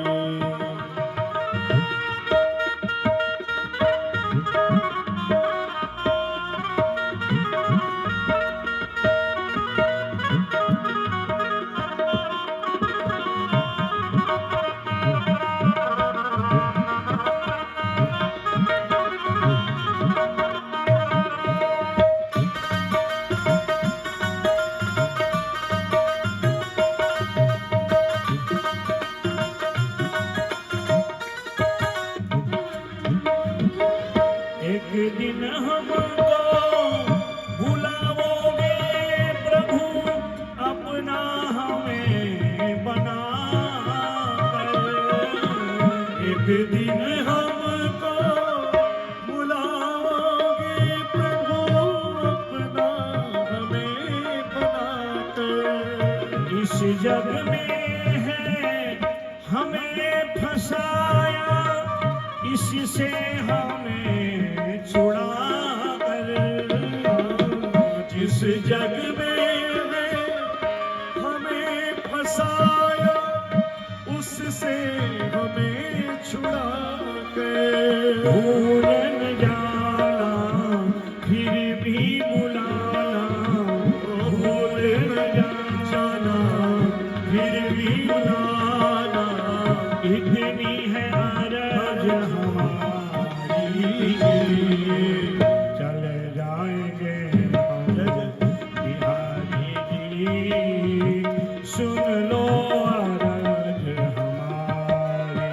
चले जाएंगे हम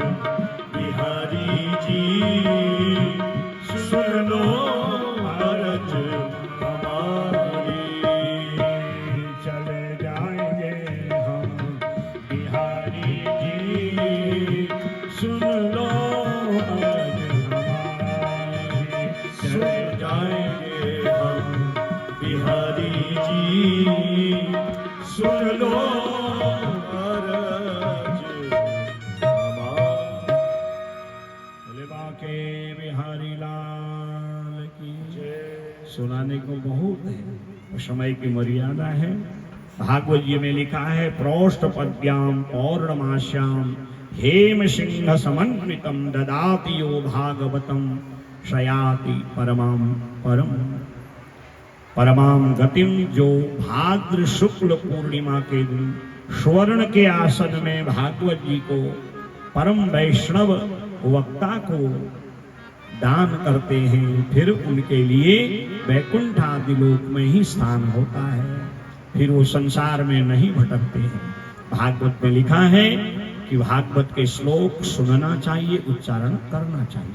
तो मैं श्लोक बोलूंगा, आप दोहराएंगे, एक एक अक्षर करके बोलूंगा, क्योंकि आपके द्वारा जब श्लोक उच्चारण होगा तो निश्चित मेरे बिहारी जी प्रसन्न होंगे और निरंतर याद रखेंगे। ये भागवत के जो श्लोक हैं इनका अर्थ है कि हम आपकी शरण में हैं, आपकी शरणागति स्वीकार करने से जन्म जन्मांतर के बंधन नष्ट हो जाते हैं, इसका भाव है। आपका नाम संकीर्तन सभी पापों को दूर करता है, इसलिए हे हरि हरति पापम, जो पाप को हरण करते हैं वो हरि है। मैं आपको प्रणाम करता हूँ, आप मेरे दुख क्लेशों को दूर करना और अपनी शरण ग्रहण कराना। ये भाव रखते हुए बांके बिहारी जी की बाकी झांकी मन में लाएं और 2 श्लोकों का उच्चारण करें, फिर कथा को विश्राम होगा। ओम हरये नमः हरये नमः। भवे भवे भवे भवे यथा भक्ति यथा भक्ति पादयोस् पादयोस् तव जायते तव जायते तथा कुरुष्व तथा कुरुष्व देवेश देवेश नाथस्त्वं नो नाथस्त्वं नो यतः प्रभो यतः प्रभु नाम संकीर्तनम् नाम संकीर्तनं यस्य यस्य सर्वपाप सर्वपाप प्रणाशनं प्रणाशनं प्रणामो प्रणामो दुःख शमनस् दुःख समनस् तं नमामि नमः हरिं परं हरिं परं हरये नमः। हरये नमः।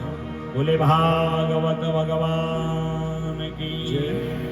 तो ऐसी ये अलौकिक भागवत है, बहुत अभी शेष है परंतु समय की मर्यादा है। मैं आप सभी श्रोताओं को बहुत बहुत धन्यवाद देता हूँ। हमारे यजमान श्री संजय जी, उनकी धर्मपत्नी, उनके पुत्र, उनकी बिटिया, उनके चाचा श्रीमान नवीन चंद जी, श्री मनमोहन जी, तरुण जी और जितने भी सभी उनके इष्ट मित्र बंधु बांधव हैं जिन्होंने मनोभाव से इस कथा का संकल्प लिया और ये सारी कथा आज विश्राम की ओर जा रही है, तो मैं आप सभी यजमान परिजनों का धन्यवाद देता हूँ। साथ ही साथ अपने जो सहयोगी विद्वान हैं जिन्होंने इस यज्ञ में मेरा पूरा सहयोग किया, क्योंकि मैं अकेले क्या करता, अगर ये सहयोग नहीं देते तो कथा कठिन है।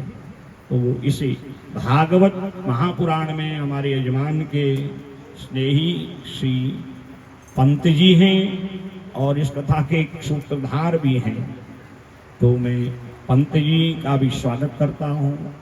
मूल पाठ में श्री उमेश चंद्र जी हैं, उनका सम्मान है, और हमारे बहुमुखी चतुर्मुखी ब्रह्मा जी श्री अशोक जी। संगीत में हमारे उत्तराखंड की विभूतियाँ हैं, बड़े विलक्षण ये मंत्र स्तोत्र और संगीत के बड़े मर्मज्ञ हैं श्रीमान भास्कर जोशी जी। आपको बढ़िया बढ़िया रोज सायंकाल में भजन सुना रहे थे। हमारे कीबोर्ड पे अखिलेश जी हैं और हमारे चिरंजीवी श्री दिव्यांशु त्रिपाठी जी अब कॉलेज में पढ़ना है, तो देखो बच्चों को थोड़ा संस्कार देना चाहिए। हमने कहा हमारे साथ चलो 2-4 कथाओं में, क्योंकि हम उपदेश और ज्ञान की संस्कार की बात तो लोगों से कहते हैं, लोगों को ये नहीं लगना चाहिए कि दीपक तले अंधेरा है। तो समाज में उठना बैठना ये सब सिखाना पड़ता है बच्चों को। तो दिव्यांशु ने जो है तबले में भी संगत करी है और जो पैड होता है ये सब जो है कर रहे हैं। और हमारे आकाश जी, उनको कहीं कार्यक्रम में जाना था, और हमारे जो भी सहयोगी हैं, विशेष करके मैं हेमचंद पंत जी का, जो हमारे छिमवाल जी के परिवार के ही सदस्य जैसे हैं, 4-5 महीने पहले निवेदन किया गुरु जी कथा करनी है। लंबा समय था, बड़ी शंकाएं भी होती हैं, तो मैं उनका विशेष करके धन्यवाद देना चाहता हूँ। जितने लोगों ने यहाँ तन मन से सेवा की है, जो सेवक बन के भगवत रूप में आए हैं, श्रोता रसिक रूप में आए हैं, समस्त छिमवाल परिवार, आंवला कोट के लोग, कोटा बाग के, दूर दूर से, हल्द्वानी से तो बहुत लोग आए हैं। मेरे चित परिचित बहुत यहाँ पर तिवारी परिवार के लोग हैं, मेरे बड़े स्नेही हैं। मैं सबका धन्यवाद देता हूँ। भोजन बनाने वाले हमारे दीप जी हैं, उनके सहयोग करने वाले सभी लोग हैं।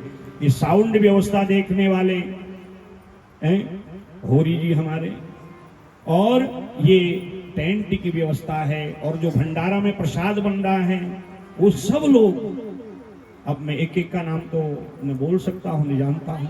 तो आप सभी लोगों ने, और विशेष करके मुझे तब आनंद होगा, ये नई पीढ़ी के हमारे जय हैं, ये डॉक्टरी की पढ़ाई भी कर रहे हैं, और देखो बड़े भक्ति भाव से। और हमारे नए डॉक्टर राहुल जी, करीब मेरे को लग रहा है 14-15 वर्ष पहले इनके दादाजी ने भागवत जी की कथा का निवेदन किया था। 2 भागवत कथाएं एक यहाँ और एक सुखताल में, जहाँ राजा परीक्षित ने कथा सुनी। तो ये नई पीढ़ी जो है ऐसी सेवा भक्ति अध्यात्म मार्ग में जब मुझे दिखाई देती है, तो मुझे बड़ा संतोष होता है, लगता है मेरी भागवत कथा सफल हो रही है। तो मैं आप सभी लोगों का, अगर किसी का नाम छूटा तो नहीं, सबका जो है आभार व्यक्त करता हूँ। आपने मुझ जैसे एक बालक को भागवत कथा के व्यासपीठ पर बैठाया। मैंने जो भी कथा यहाँ पर आपको सुनाई वो भागवत के ही दिव्य प्रसंग सुनाए, बाहर का कोई प्रसंग नहीं। मेरे बोलने में यदि आपको ऐसा लगे कोई ऐसी बात, वो यहीं पर छोड़ जाना। और 8 दिनों में जो मैंने अच्छी बात जो आपके जीवन को बदलने की हो, तो उस पर विचार करिएगा, बदलने का प्रयास करिएगा। इतना कहते हुए मैं सभी यजमान परिजनों को, अपने सहयोगी विद्वानों को और सबको जो है बहुत बहुत साधुवाद देता हूँ। मेरे गोविंद की कृपा बनी रहे। ये भागवत का जो फल है, निर्भयता, निःसंदेहता, हृदय में प्रभु दर्शन और सभी में प्रभु दर्शन, परम प्रेम, ये 5 जो भागवत के फल हैं आपको मिले। जिन लोगों ने जिस भाव से इस कथा को श्रवण किया है, उनके संकल्प पूर्ण हो। मैं पुनः आए हुए अतिथि संत विद्वानों का जो है सम्मान करता हूँ। सभी संत मंडली को मन से प्रणाम करता हूँ। अपने पूज्य माता पिता, गुरुदेव, इष्ट परम आराध्या सहित भागवत भगवान को नमन करके यहीं पर वाणी को विश्राम देता हूँ। श्रीमन नारायण नारायण नारायण, श्रीमन नारायण नारायण, श्रीमन नारायण नारायण भजन नारायण नारायण नारायण, नारायण अब भागवत जी का पूजन होगा, व्यास पूजन, ब्राह्मण पूजन, संत पूजन, फिर आरती होगी, फिर जो है यजमान परिजन पुस्तक से प्रसाद ले जाएंगे। आपकी यदि श्रद्धा बने, निवेदन हाथ जोड़ के धीरे धीरे करके आए। मैं यहीं पर हूँ और प्रसाद व्यासपीठ से रोज बांटने का तो नहीं व्यवस्था हो सकती, प्रसाद की व्यवस्था है। मनोभाव से आए, ये मत सोचे कि मुझे कुछ देना पड़ेगा, नहीं, प्रसाद जरूर ले जाइएगा। और फिर भंडारे में इस प्रकार से जाइएगा कि भगदड़ न हो, भीड़ न हो, अव्यवस्था न हो। 8 दिन तक तो व्यवस्थित रहे। मैंने एक विशेषता यहाँ देखी कि 3 घंटे से 3.5-4 घंटा तक कथा चली और बिल्कुल आप भाव से बैठे थे।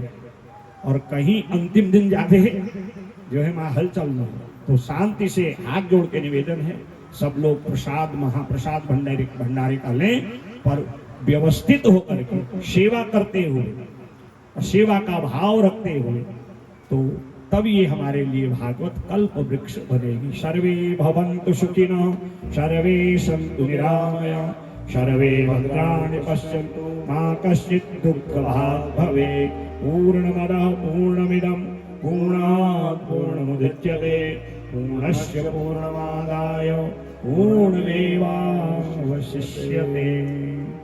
ॐ शुक्लां ब्रह्मविचारसार परमां माद्यां जगद्व्यापिनीं वीणां पुस्तकधारणीम् अभयतां जाढ्यान्धकारावहां हस्ते स्फाटिकमालिकां विदतीं पद्मासने संस्थितां